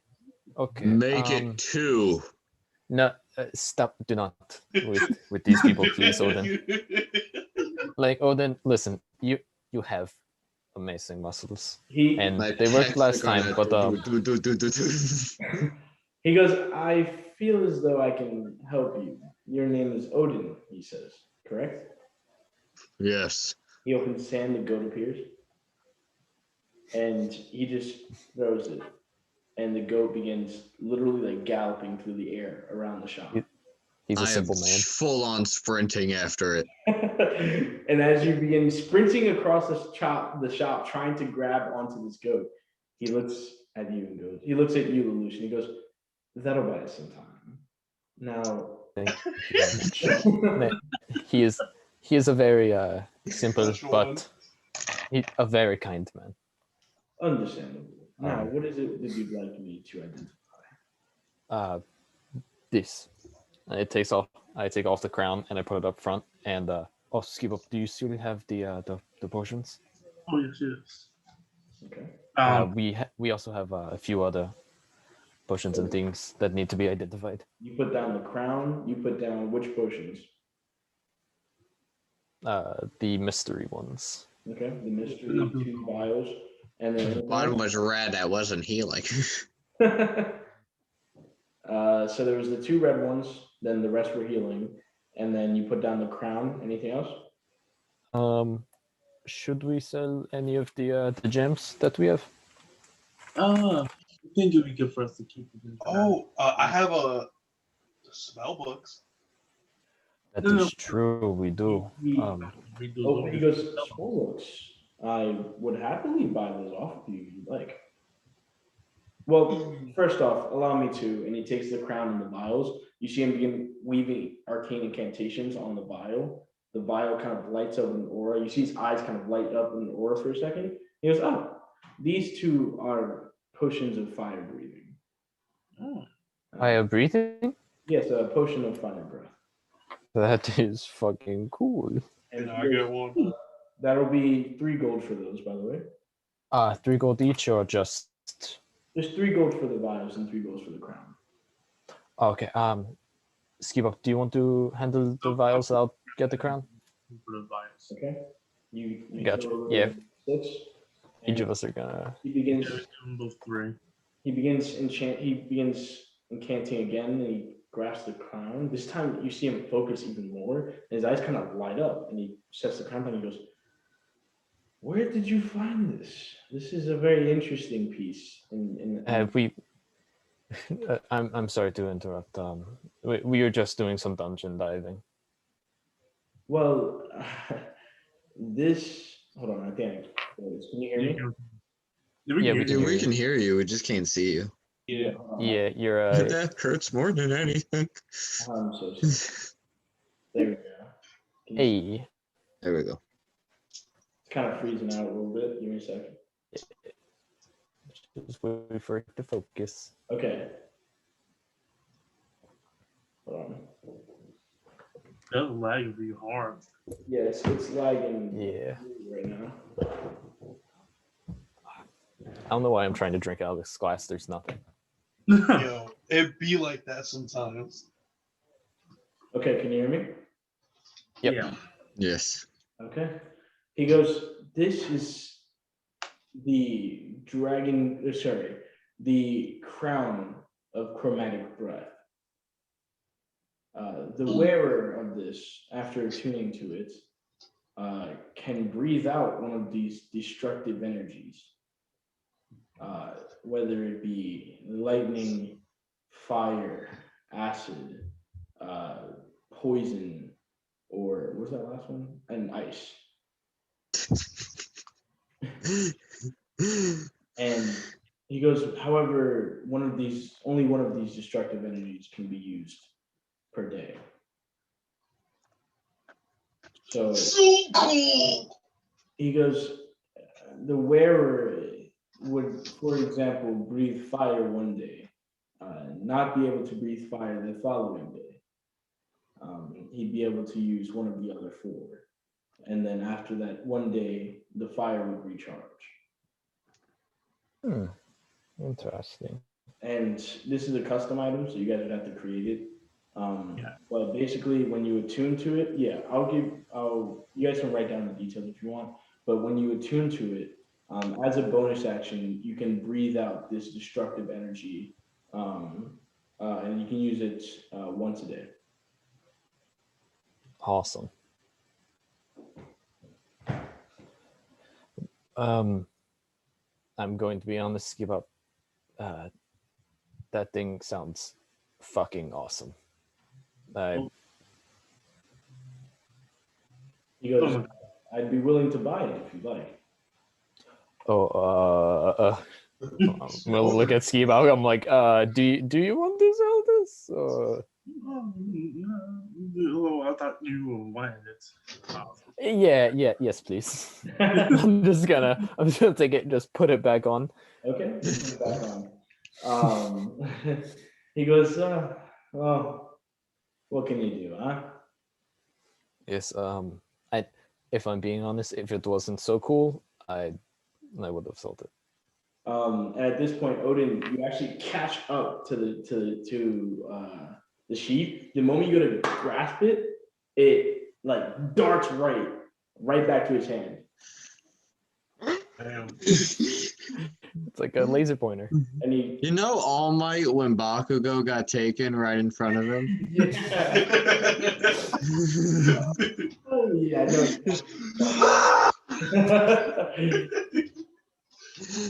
He goes, now, is there anything else that you said spell books? I would be willing to buy those off of you.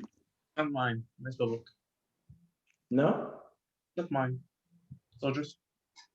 Okay. That is fine. Is there anything you're looking to purchase? Would you like to peruse my wares or? Yes. Wait, real quick. Yes. Since you're looking at stuff for people, what is this? And I'm just gonna plop the beans on the counter. Finally. Oh man, you plop them on the counter, and he goes, "That'll be 3 gold, please, and I will identify these." I'm just gonna look at Ski Bop. Ski Bop, he just looks at you. You give him 3 gold. Ski Bop, you pay for the 3 gold or no? Hell no. No. Okay. He goes, I'm waiting. I'm using subtitle speech. Use your own money. He looks expectantly. Let me subtitle speech on Odin. Okay. Imitating his voice. Maybe Ski Pop will give me flour if I pay for beans.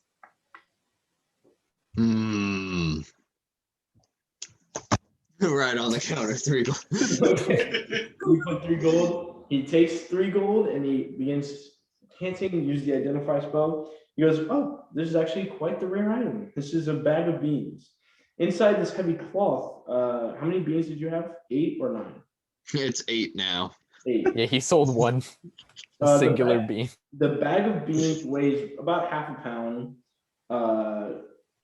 So he says, if you dump the bag's contents out on the ground, they'll explode in a 10-foot radius extending from the beans.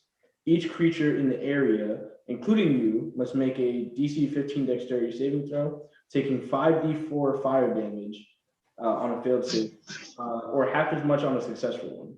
The fire ignites flammable objects in the area that aren't worn or covered. If you remove a bean from the bag, plant it in the dirt or sand, and then water it, the bean produces an effect 1 minute later from the ground where it is planted. And he goes, the effects, my good sir, could vary. Some could be good, some could be bad. But it is very interesting. I will be The one back. guy doesn't drop it. I will be back. I'm going to take the bag of beans and I'm going to walk directly outside. I have spoken. Oh God. Odin. Okay. Odin. As you take the begin walking outside, he goes, Odin.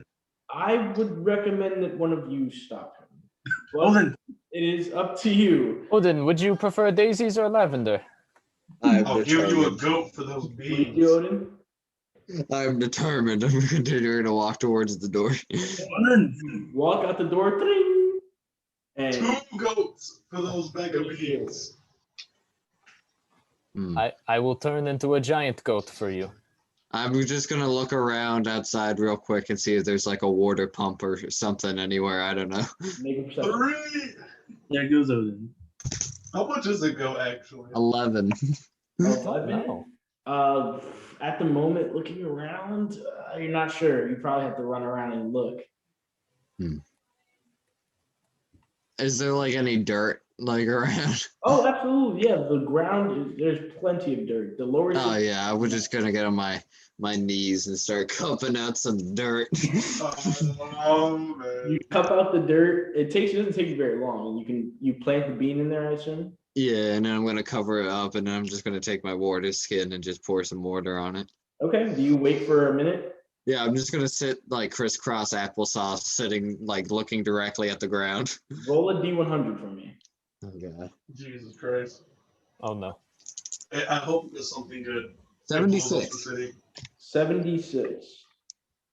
Fallout. Okay. All right, got it. Just keep that in mind as you wait.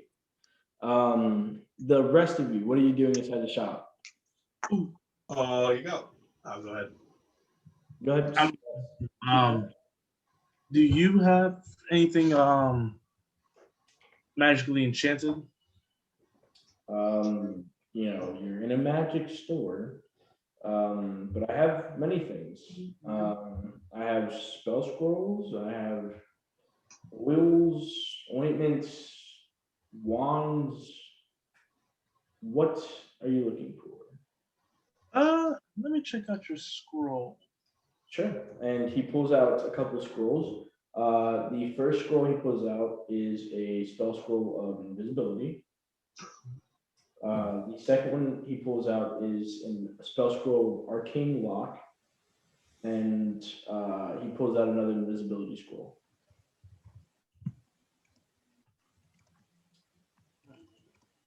Question out of game. Yeah. The scrolls, are those like a one-time use type of thing? Mm-hmm. Okay. Yeah. And for the rest of you, as you're kind of looking, I don't mind showing you a couple other wares that I have on stock right now. And he pulls out a specific oil. He says, this is the oil of slipperiness. You put this down and there's going to be a lot of people slipping. Here I have a potion of water breathing. Here I have a wand of magic detection. If you want to scan an area for magic that might have slipped under your nose. Here I have 2 potions of healing. And here I have a potion of climbing. And he says, I also have this ointment. It's called Ketum's ointment. I'm going to pull up the effect real quick.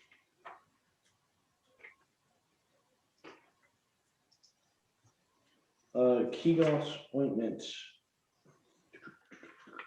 Here we go. He goes, it's about a glass jar. It's 3 inches in diameter. And it contains this very thick mixture.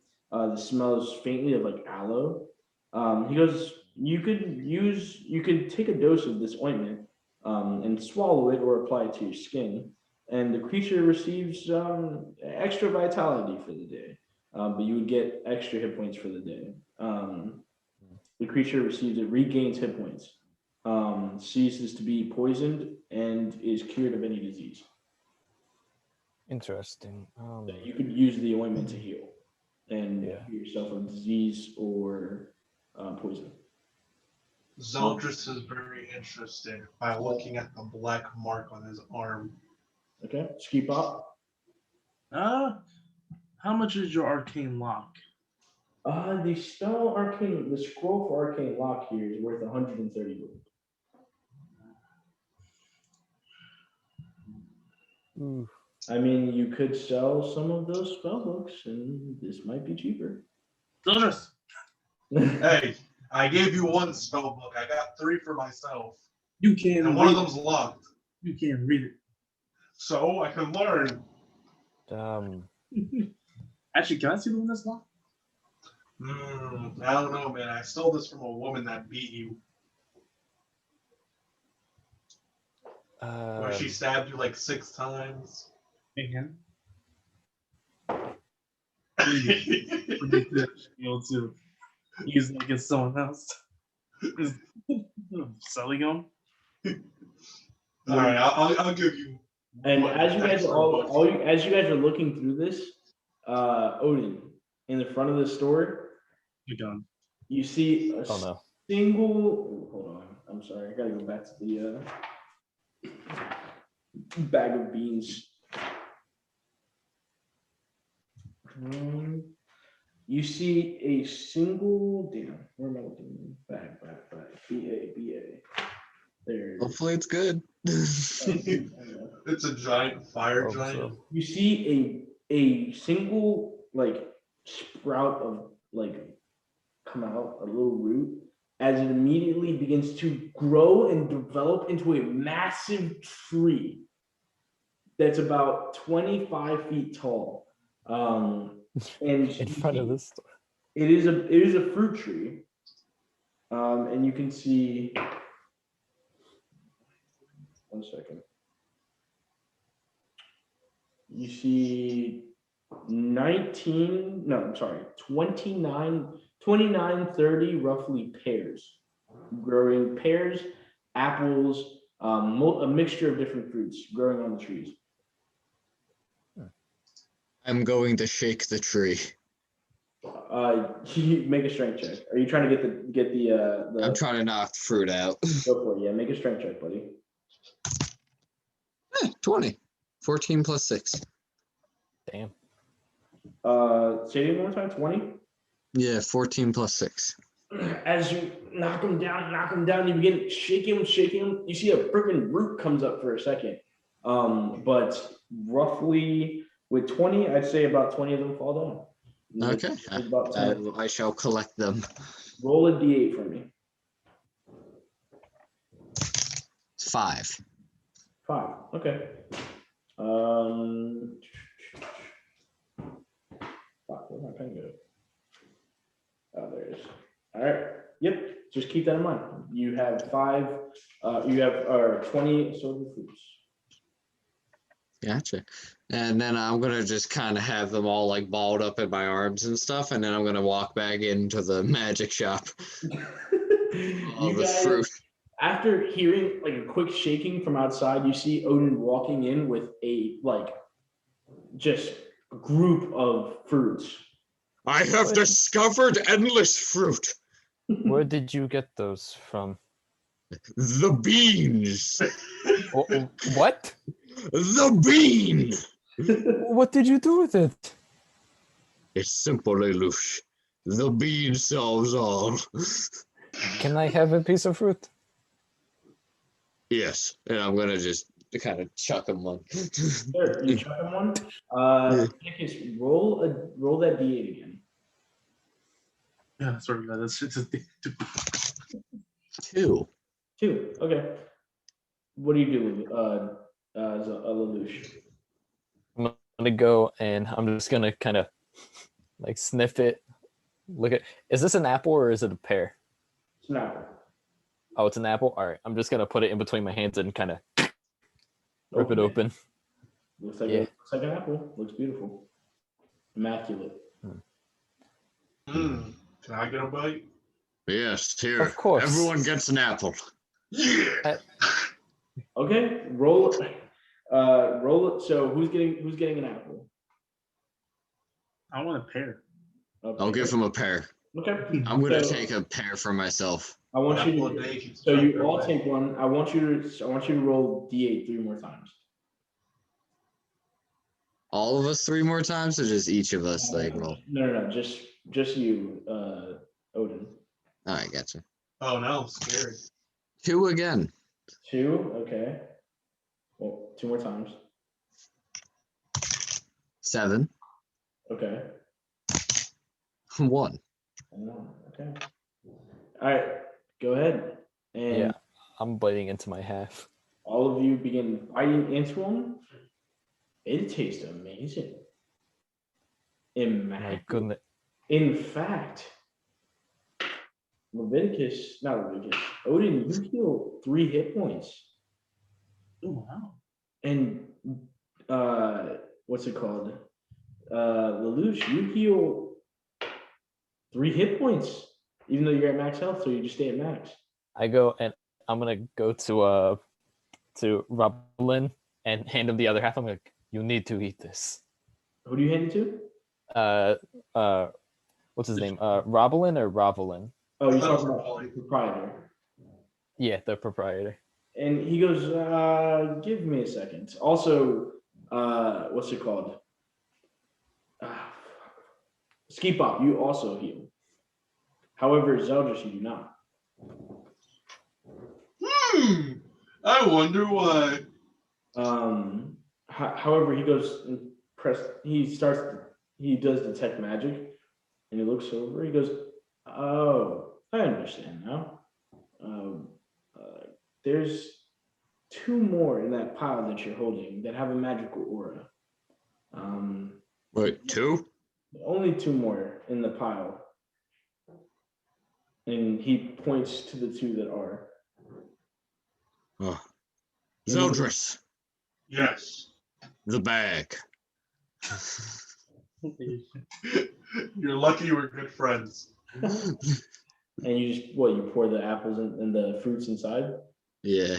Okay. You pour them all inside of the bag of holding, and they all disappear into darkness. And he goes, you might have had a couple more, but I think you gave them out. I don't think the one that he ate, he points to Zeldris, and he goes, I don't think he ate one of the magical ones. Yes, you 2. Oh, Silas. Oh, alligator. The skeleton's in the bag. Bonk. Dunk, dunk, dunk, dunk, dunk. They all just get like repetitively hit with apples. How many apples do you have now? 16? Yes. Yeah. 16. Oh my And God. Lelouch. Oh, I'm just picking the seeds out of mine and Okay. putting them in my bag because I'm gonna grow them. Okay, sounds good. And he goes, back to the purchases. Would you like to purchase anything else? Oh, do you have like a magical weapons? Oh wait, what was the black liquid thing? Like you can eat it or put it on your skin? The ointment. Ketom's ointment. Ketones on it. Yeah, how much is that? It is 105 gold pieces. Ooh! Okay, how do you spell that? KEOGHTOMS ointment. Okay, it didn't come up in the equipment, but I'm gonna buy that. Okay, so you drop 105 gold pieces. Yep. Gotcha. Damn, my wallet hurting. And make sure you find it on the magic items and add-on. Roll a d4 for me. Me? Yeah. Okay. I roll a d4 and I get a 2. A 2. So you have a total of 3 applications of that you could use. Okay. Okay. And you can find, what's it called? And he goes, okay, well, is there anything else? Well, And he goes, again, I could definitely buy the spell books off of you.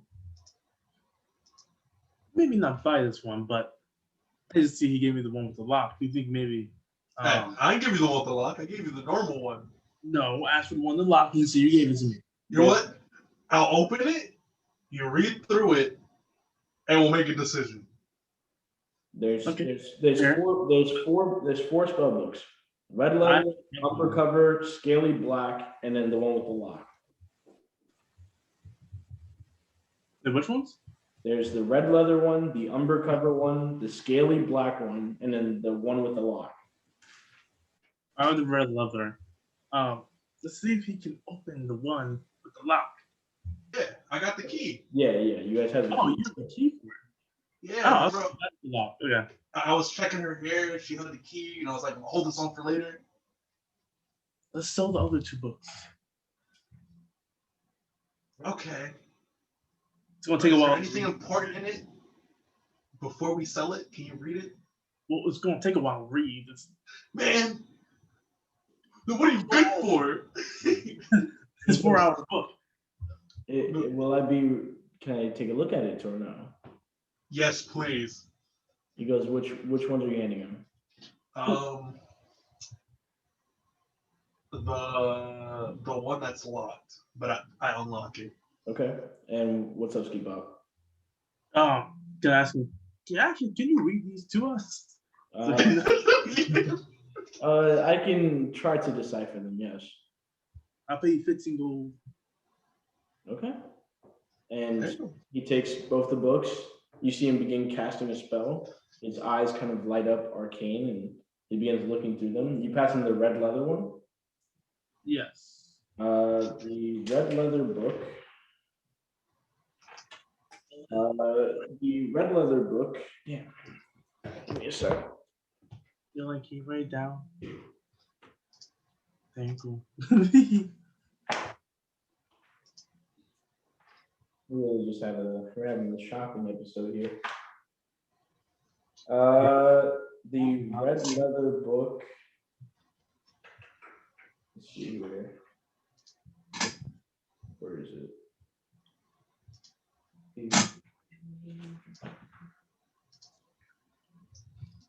Oh, okay.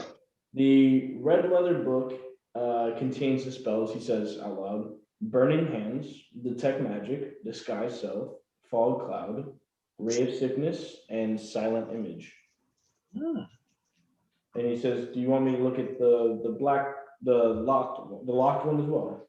Oh, excuse me, Alberto. Yeah. I can just take a picture of those and like send them in because I'm trying to write them down, but like it was quick, and honestly, I'm not gonna write all of them down that fast. That's fine. You're not a wizard. You're not the wizard. Gotcha. And he goes, well, the black one contains.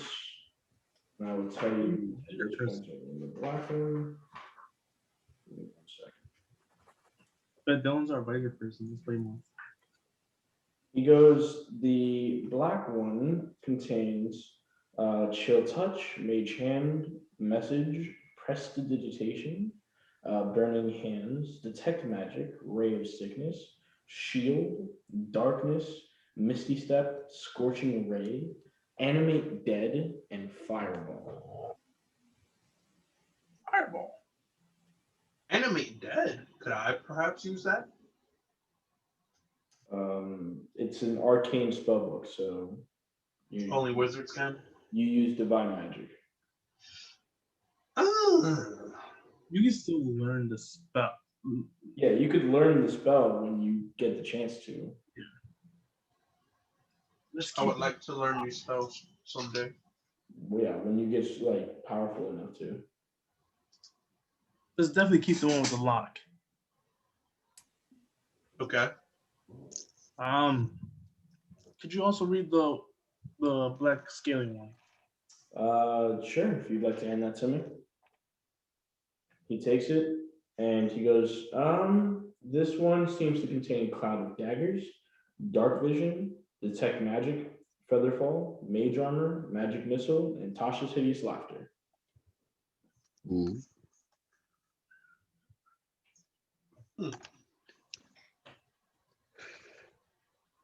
Was it the red one that has shielded, or was it just the one with the lock? They had what? Shield. Shield was in the one with the lock. Okay.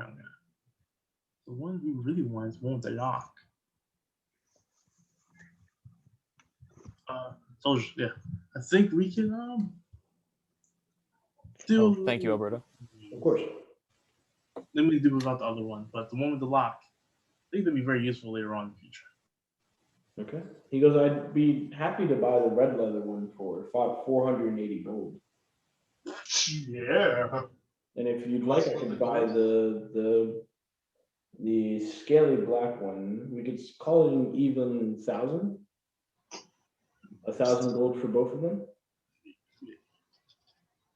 A 1,000.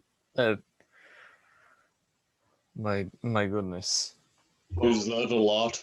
Ski Bop, we That did find is these, so about. let's split it. I would say it's about 100 goats worth.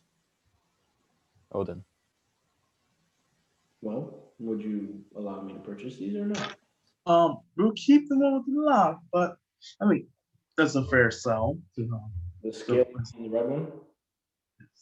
Sure, I can't read them anyway. Okay. Takes the two spellbooks, hands over the 1,000 gold pieces. Split 4 ways. Say it again. I'm telling them to split 4 ways. Okay, so he hands over 4 pouches of 250 gold then. That is lovely. Nice. And he goes, would you like to buy any more of the wares? Oh, by any chance, do you have just any normal cloaks or robes? Because it's going to rain later, and I realize that I'm not carrying any on my person. A normal robe, not enchanted. Do you have enchanted robes? I would love enchanted. I can. Let me take a look. And he begins looking. He goes, I was just bought out of stock, but I can restock soon. You come back in a couple days or so. Any magical weapons, preferably a mace? Maces, I do not think so. I do have. Actually, give me a second. And he begins looking around. He goes, I can do you this, and he pulls out a mace. Give me 1 second.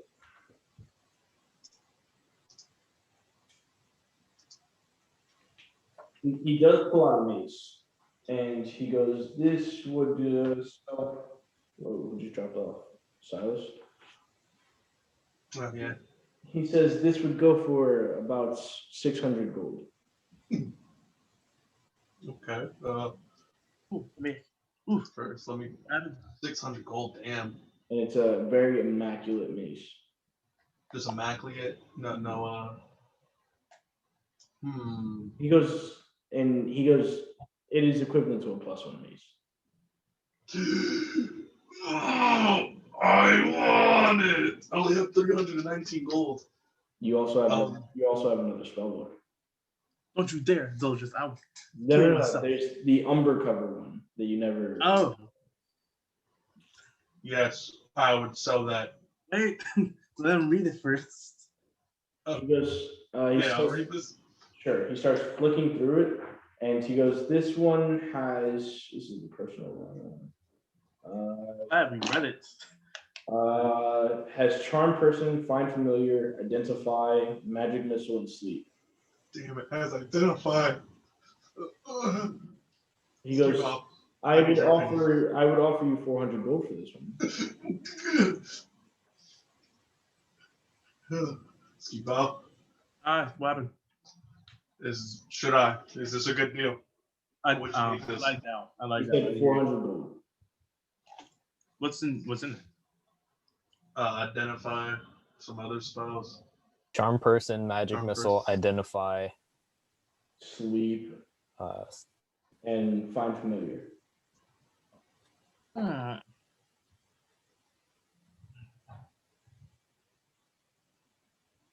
You really want it? I mean, I can always get it another day. If you sell me the spell book, it'll take 400 off the price, which means the price will be 600 or 200 gold. So just I'll say sell it if I can have the one with the lock. Okay. Okay, you sell it and you give him 200 gold. And he gives you the +1 mace. And I'm taking the spell book with the lock. So happy. Do remember that you already used your Yeah, yeah, so you can't do that on this mace. So you but I could put it into my armor. you can't. Well, the next time. Yeah, next time you long rest. And he goes, well, I still have these other items if anybody would like them. You have any daggers? Daggers I do not have on hand, but I do have the items, and he puts them. He has the 2 potions of healing, the scroll of invisibility, potion of climbing, wand of magic detection, potion of water breathing, oil of slipperiness, and another spell scroll of invisibility.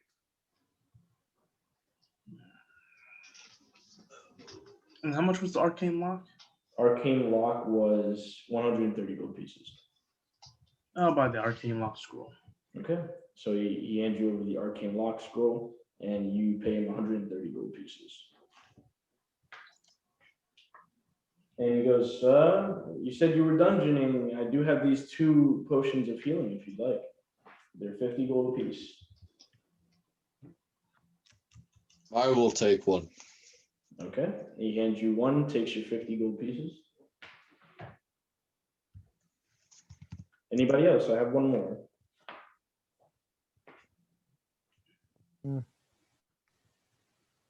No, I have like I have my own healing capabilities. Okay, so then Sean, that's the 2d4 plus 2, by the way. Okay, answer. All right, and he goes, well, if that'll be all, I bid you adieu, my friends.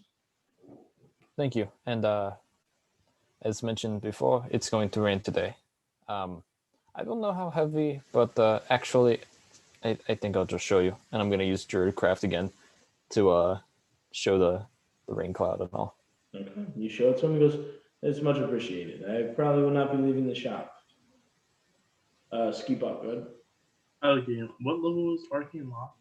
Arcane lock is a 2nd level spell, I believe. Yeah, 2nd level. No.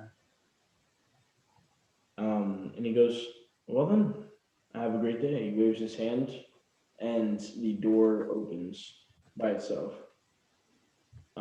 And you guys begin making your way outside. You guys, as you're walking out, you look to the left, and there's a massive fruit tree, just right there. Was not there when you originally walked in.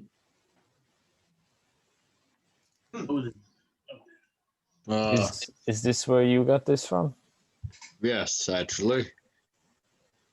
Now, I have 7 more beans, so that's 7 more trees. Maybe. Just keep up. Odin, can I have a bean?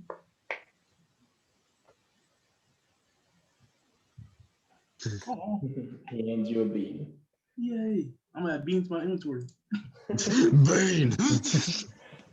So, and as you guys step out, you feel now the rain begins to come down. It starts off as like a slow drizzle, and you can tell it's starting to pick up. What are you guys doing? Is Going there under any the sort tree for shelter. Oh. Is there any sort of like store nearby that would sell like any sort of clothing? I just feel like, yeah, you could stop at like a general market real quick and buy some robes. Yeah. Yeah, I just want to get like just like a cloak That or should be two. buck. For brevity's sake, we'll say, it costs you about a silver piece. All right. So whoever wants to. Actually, can I buy a few cloaks as well? Yeah. Like How many? I'm gonna buy 10 others. 10 others. That's fine with me. Yeah. So I'm gonna remove 11 from my inventory because I'm gonna give them to like random homeless people and stuff that are caught in the rain. Gotcha. Dang, you are so nice. It's just legitimately in my background. If I was any other character. Mm. Man, fuck these kids. And where is your current location? Where are you guys heading? Um, let's see. Right now, I would say it's about midday. It's like the afternoon, probably noon, 1 p.m. We should head over to the tavern. Or actually, you guys spent a decent amount of time doing stuff in the morning. I'd say it's about 2, 3. Alright. I think it's time we head over to the tavern. Yeah, I said that already. Oh, I just got back. So you guys begin making your way to the low lantern, making your way towards the wharf. You guys kind of keeping a low head. The rain is starting to pelt down on you guys. Go ahead. I'm gonna Perception checks with disadvantage. Oh, For all of us? oh 5. How much? 5. oh wait, disadvantage? Yes. Ah fuck. Alright, 17. 17, not bad. The first one was nat 20. Charles? 10. 10. And Douglas, what'd you get? I got a 20 for my lowest. 20. That's your lowest. Give me 1 second. I just gotta look at one thing.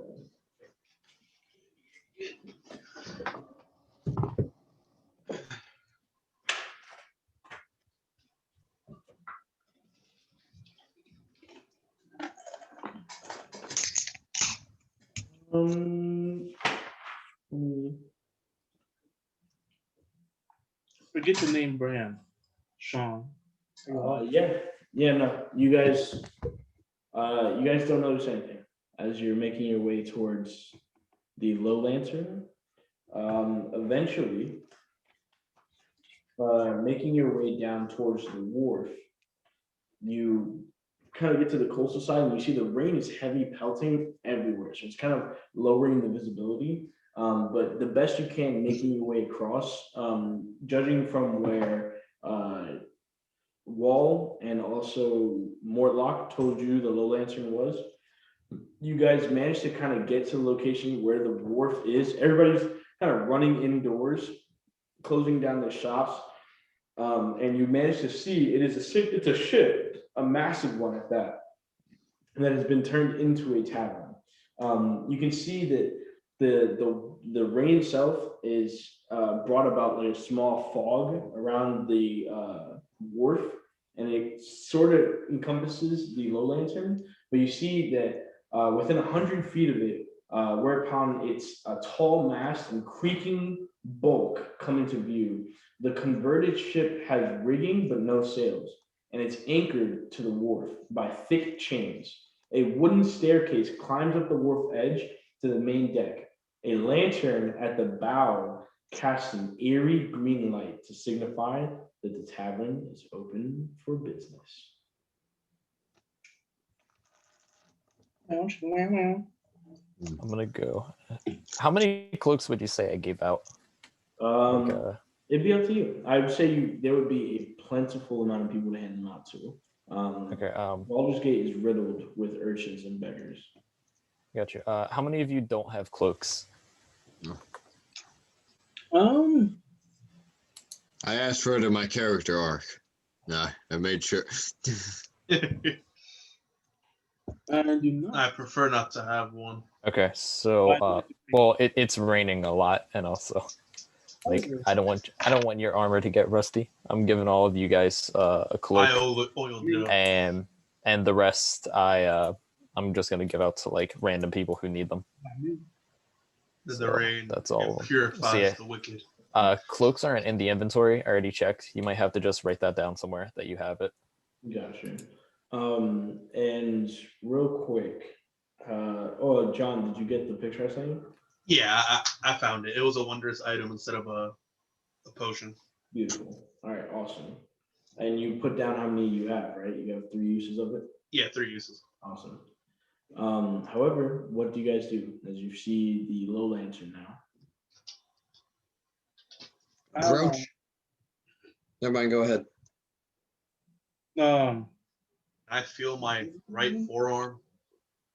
Okay.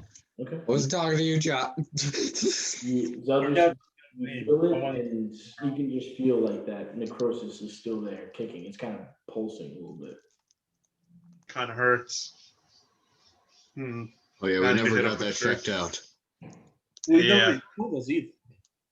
Can And you guys see that as you guys are now walking through the rain towards the low lantern, you see Zeldris kind of rubbing these black veins on his forearm. It might not be Um, too late to amputate. I can don't want to cut off. excuse me?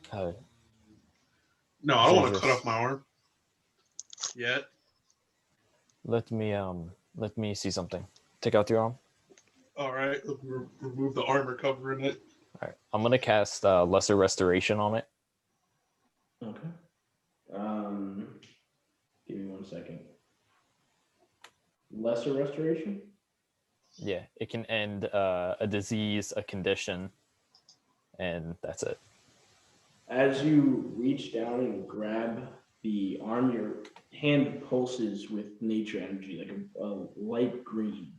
And Zeldris, you feel a warmth onto your forearm.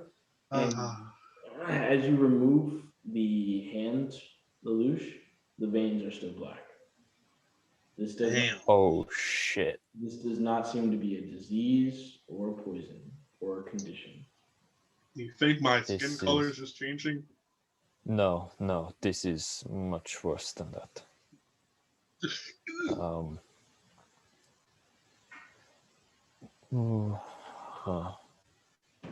We might have to go to a cleric or a priest or something to get this checked out. I have my healing methods, but it doesn't seem like it's anything natural. If it was anything that could have blinded you, made you deaf, paralyzed, poisoned,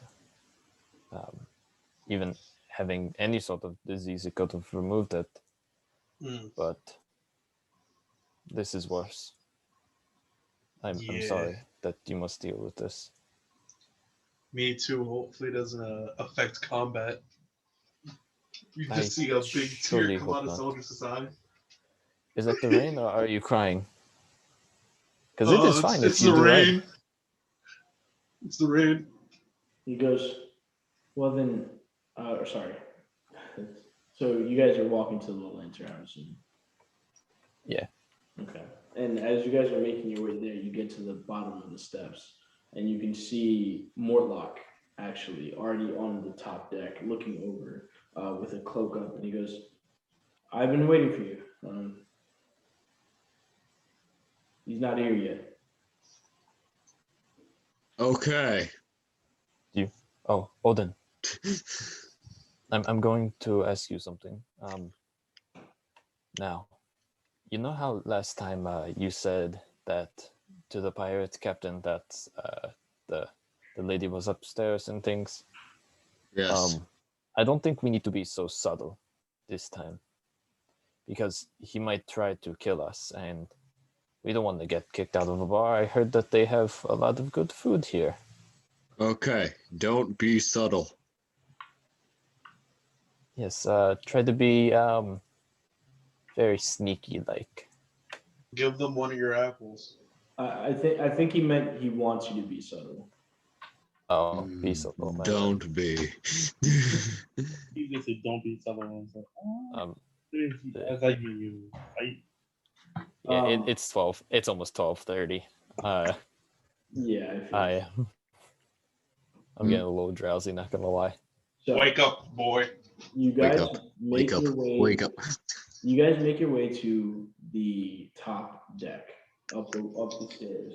Looking around, this is the main deck. You see on the main deck of this ship, it's an older ship. The steps are wooden that you climbed up. And you can see steps at the forecastle and the aft castle, and another set of stairs descending into the ship. A padlocked wooden hatch fitted with windows acts as a skylight for the deck below. The tavern proper is visible through the hatch, the hatch's glass panes. 4 dead seagulls lie on the deck. 2 ravens squawk at you from the crow's necks, about 40 feet up on the 40 feet climbing up on the ship's rigging. You can see 2 crows kind of just caw, and you can see a couple of dead seagulls on the ship deck. And you see an employee actually walk out and goes, "What the fuck again?" And just takes the seagulls and begins like chucking them off the side. Go ahead, Odin. Oh, I was gonna ask to pick up one of the dead seagulls and chuck him at the ravens cawing at us. Sure. You go and pick up one of the seagulls that the guys. He hasn't chucked all of them at the same time. He's doing one by one. But you grab one of the seagulls and make a perception check real quick. 16. 16. As you look, you can see a puncture wound, like as if like something pierced through the pigeon. Piercing. Ugh. Okay. And I'm chucking it at the ravens. Go for it. Make a. This would be improvised, so just roll and add your strength modifier. 23. Oh my god. No. 21. 21, my bad. Okay. Roll a d4 plus your strength. 6 points. 6 points of God damn. 1 second.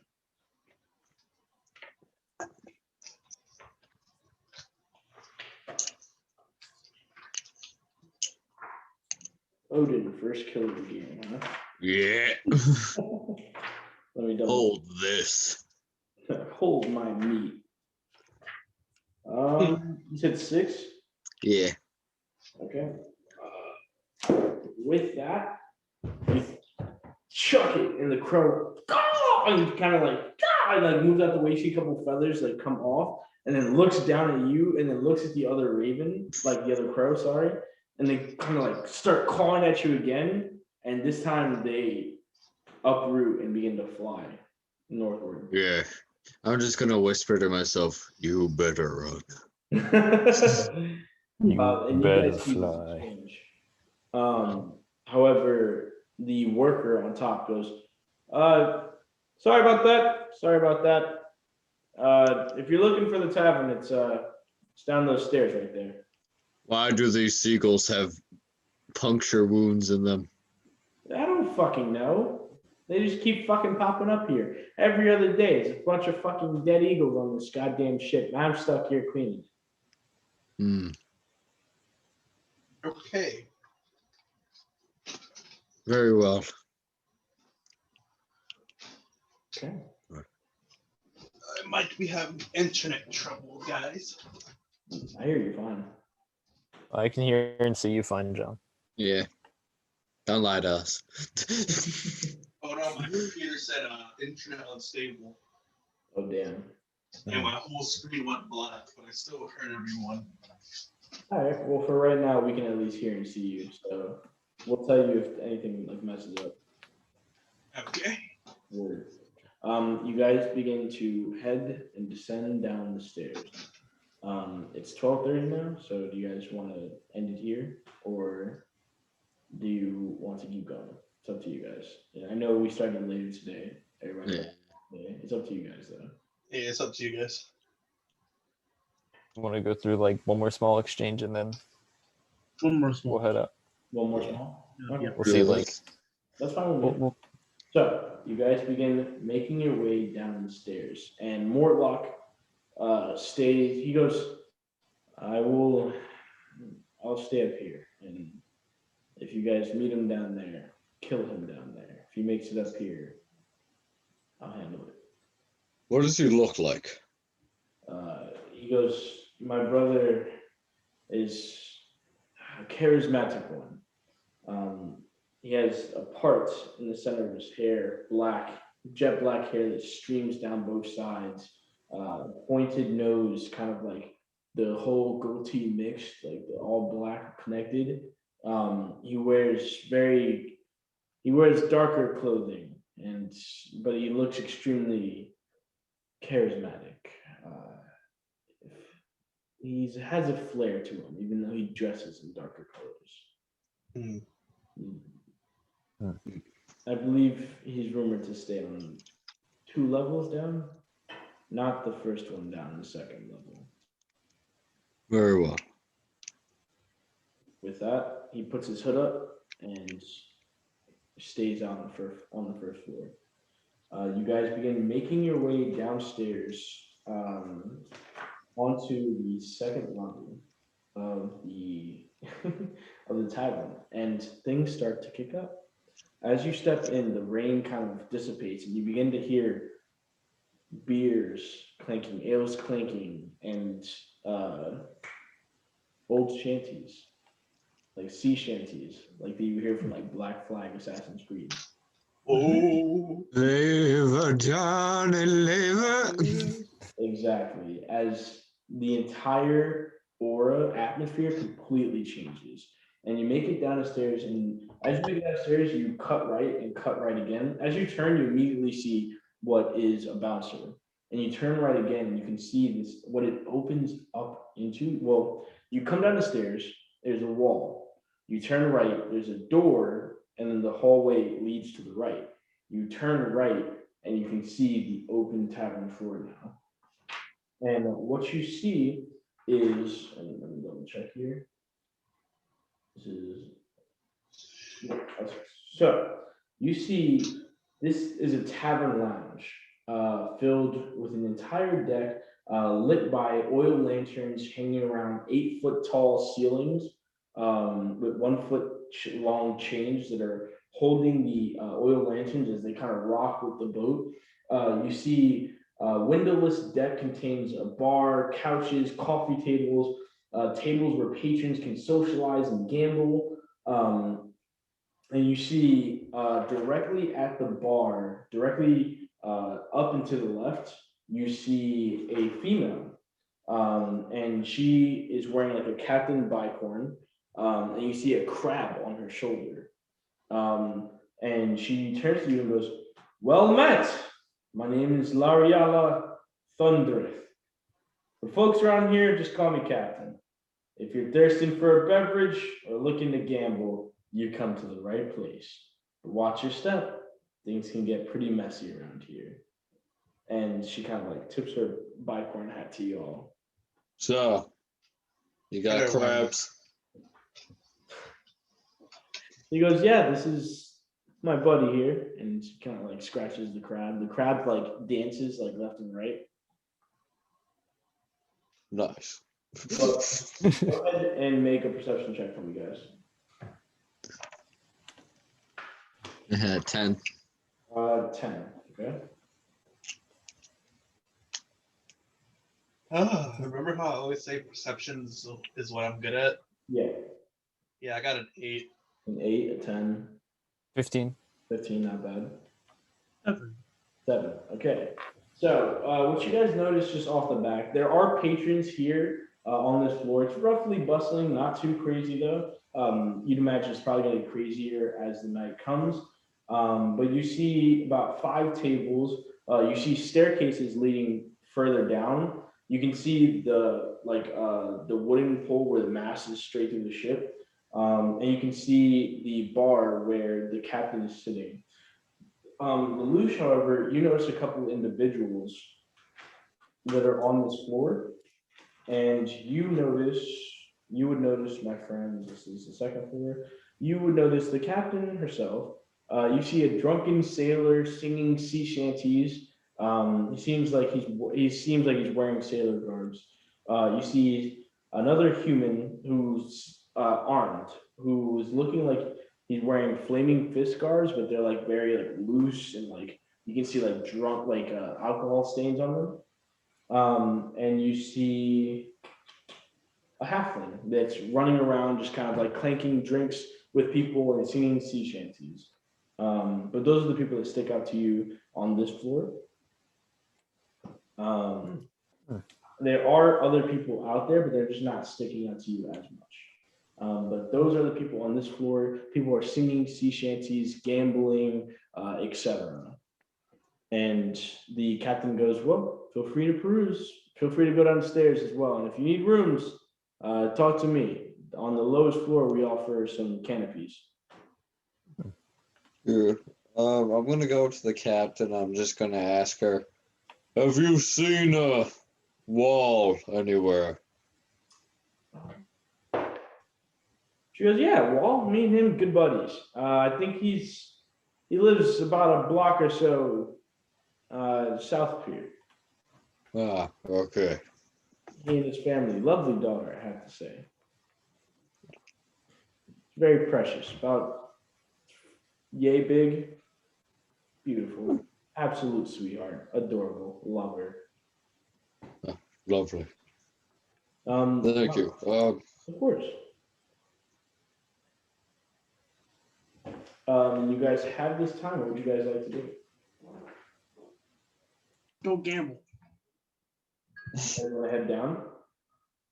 I'm gonna go and secure a spot, like at a table or somewhere where I can just keep an eye out on everything. Okay, and I'm gonna send you guys the two levels that you've been to so far. Gotcha. But you secure a spot. There is a table. Let's see. There would be a table open for all of you that all of you can fit on if you'd like to just stay at a table. I want to gamble. Hmm? I want to gamble. You want to gamble? Yeah. You're gonna head over and find a table to gamble at. The rest of you are gonna, I'd imagine, go chill at the table with Lelouch or no? Odin and Zeldris. I don't know what any of this is, so I'm just gonna watch. Okay, so you're just gonna stand by like at the bar and watch. Mm-hmm. There's also the downstairs if you guys want to head down there. Yeah, I want to go to the downstairs. Okay, so Zeldris, you start heading downstairs. Odin. I'll grab a drink real quick and then I'll go downstairs with Zeldris. You grab an ale, and that's gonna be real quick. You're grabbing an ale. You want something regular or something hard? Something a little hardier. It's gonna be 1 silver piece. Gotcha. And they give you like a roll, like rum, like a flagon of rum. So you can carry around. Lelouch, you head over. I'm gonna post your mini now. Lelouch, you're gonna head over and sit at a table real quick. Let's see. That's you, Lelouch, and then what's it called? Source. So ski pop, you're gonna gamble. Yep. Okay, and then the other two head downstairs. Got it. Which is gonna be Zeldris and Odin. Or yeah, Zeldris and Odin, right? Yep. Yeah. Okay. So you guys begin heading down the stairwell, and you guys make it pretty. You guys begin making. By the way, also Lelouch, what you notice is there's 3 like bouncer like figures on this floor. They're stationed at like basically every corner, so that they can observe the whole room. You, however, start heading down, Odin and Zeldris. You guys are heading down to 06 onto 08. Yep. All right. Awesome. You guys head down the stairs, and what you guys see, however, is you guys see another room that's bustling. And as you head down the stairway, this is down to, all right, you notice a couple tables that are propped up in the aft of the ship. There's about 4 of them. Then there's another like round table that fits a couple people. As you turn the corner, you can see the bar is manned by a kenku. Like it's sort of like short, crow-like bipedal creature. But it looks like a raven essentially, but it's very short, it's humanoid bipedal, and you can see it with like the the apron and like cleaning out a couple of drinks. And at the end, you see 2 couches with a table and like a coffee table in the middle, and across from the bar, there's also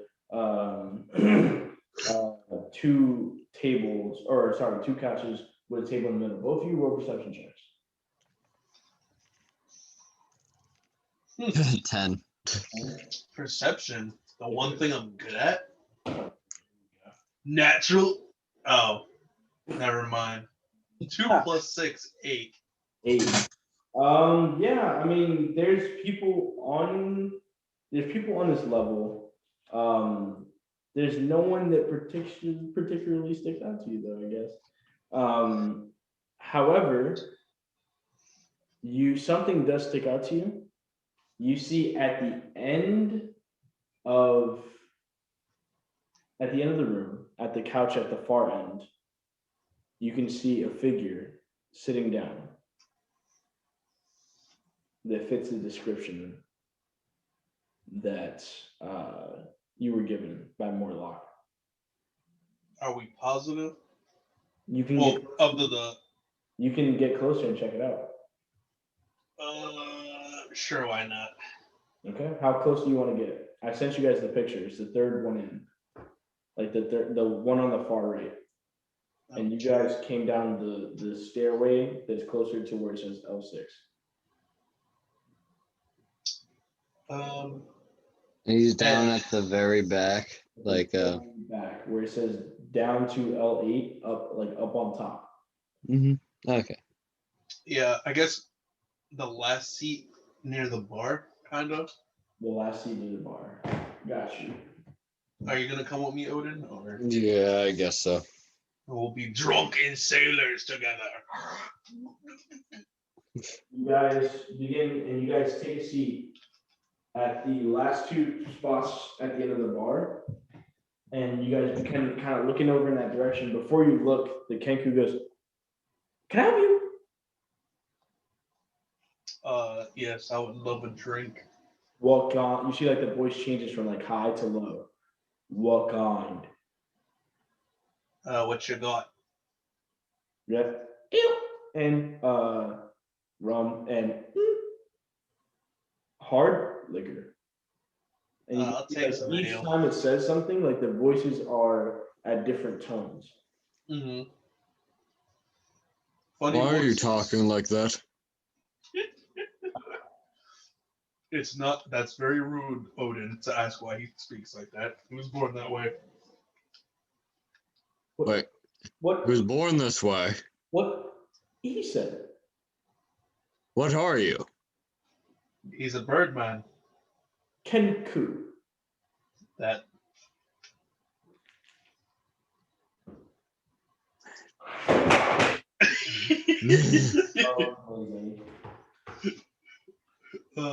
I would like to purchase some ale. Honestly.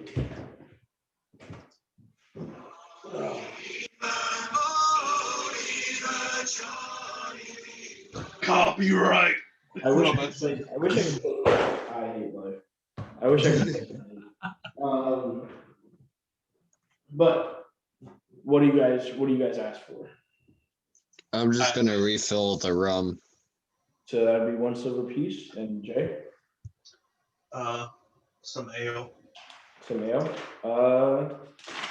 He will charge you. 1 second. He charges you 2 silver pieces. All right. So you can drop off 2 silver pieces. He goes, "Okay, thank you." And he goes back to cleaning cups. And you guys said you want to look over to the corner and see what you see. Yeah. Go ahead and make a perception check. I hope I do better this time. Hey, 16. 16. And by the way, there is someone sitting like directly to the right of. That would be you, Odin. He isn't bothering or anything, but he's just, you see him just kind of looking over a couple ledgers. All right. 16 for you, Odin. What'd you get, Zeldris? My favorite number, 8. 8, lovely. You both look over and Zeldris, yeah, this looks like the guy. He has the parted hair, the jet black coming straight down, all black, but it seems like a little bit flamboyant with the cape. You see the cape itself has like this very blue. It's like it's blue in the center, then outlined in gold, and like at the end, it's almost as if it has like a tail, like a stingray tail. And you can see as he has his feet up on the coffee table that's in the center. And with a 16, you look over his shoulder on the top of the couch, and you can see a creature hunched over in the corner with wings. Oh shit. And you see on its back, it's like up on the spine all the way down to its it's like long bluish purple tail. You see spines that shoot out and protrude from each part of it, and then you can see in its hand is a single fork, like a pitchfork, as it kind of looks over and begins looking in every direction, as these beady orange, just red eyes, and it's kind of shooting around and looking in both directions. And the skin itself is like this purplish blue. And as you guys are looking, because you're not stealthing, you see him look at you. I wave. No, I'm kidding. You can if you like. Odin waves. I just hold the ale up and I go, "Cheers, mate." Start downing it. Odin waves. You begin chugging down after you say cheers. He goes, he just gives you a smile and goes, and welcomes you to the seat. Oh shit! I want that to happen. All right. Oh, Odin, he's offering us to sit with him. Would you like to come with? I mean, it's rude not to, right? Yeah, it's very rude not to. Hopefully the others come down. Okay. So you begin making your way towards the couch. And with that, we will end off episode 4. Thank you to everyone who came. I appreciate you guys. Hope you had a lot of fun. This was basically the shopping episode. Next episode is going to kick off very interestingly. Let's see how it goes. Don't forget the giveaway is over Friday, so make sure you do it. And we have an unboxing that's going to be tomorrow, so be around for that. I appreciate you guys and have a great night. Have a good night, Stay everyone. safe, everyone. Adios.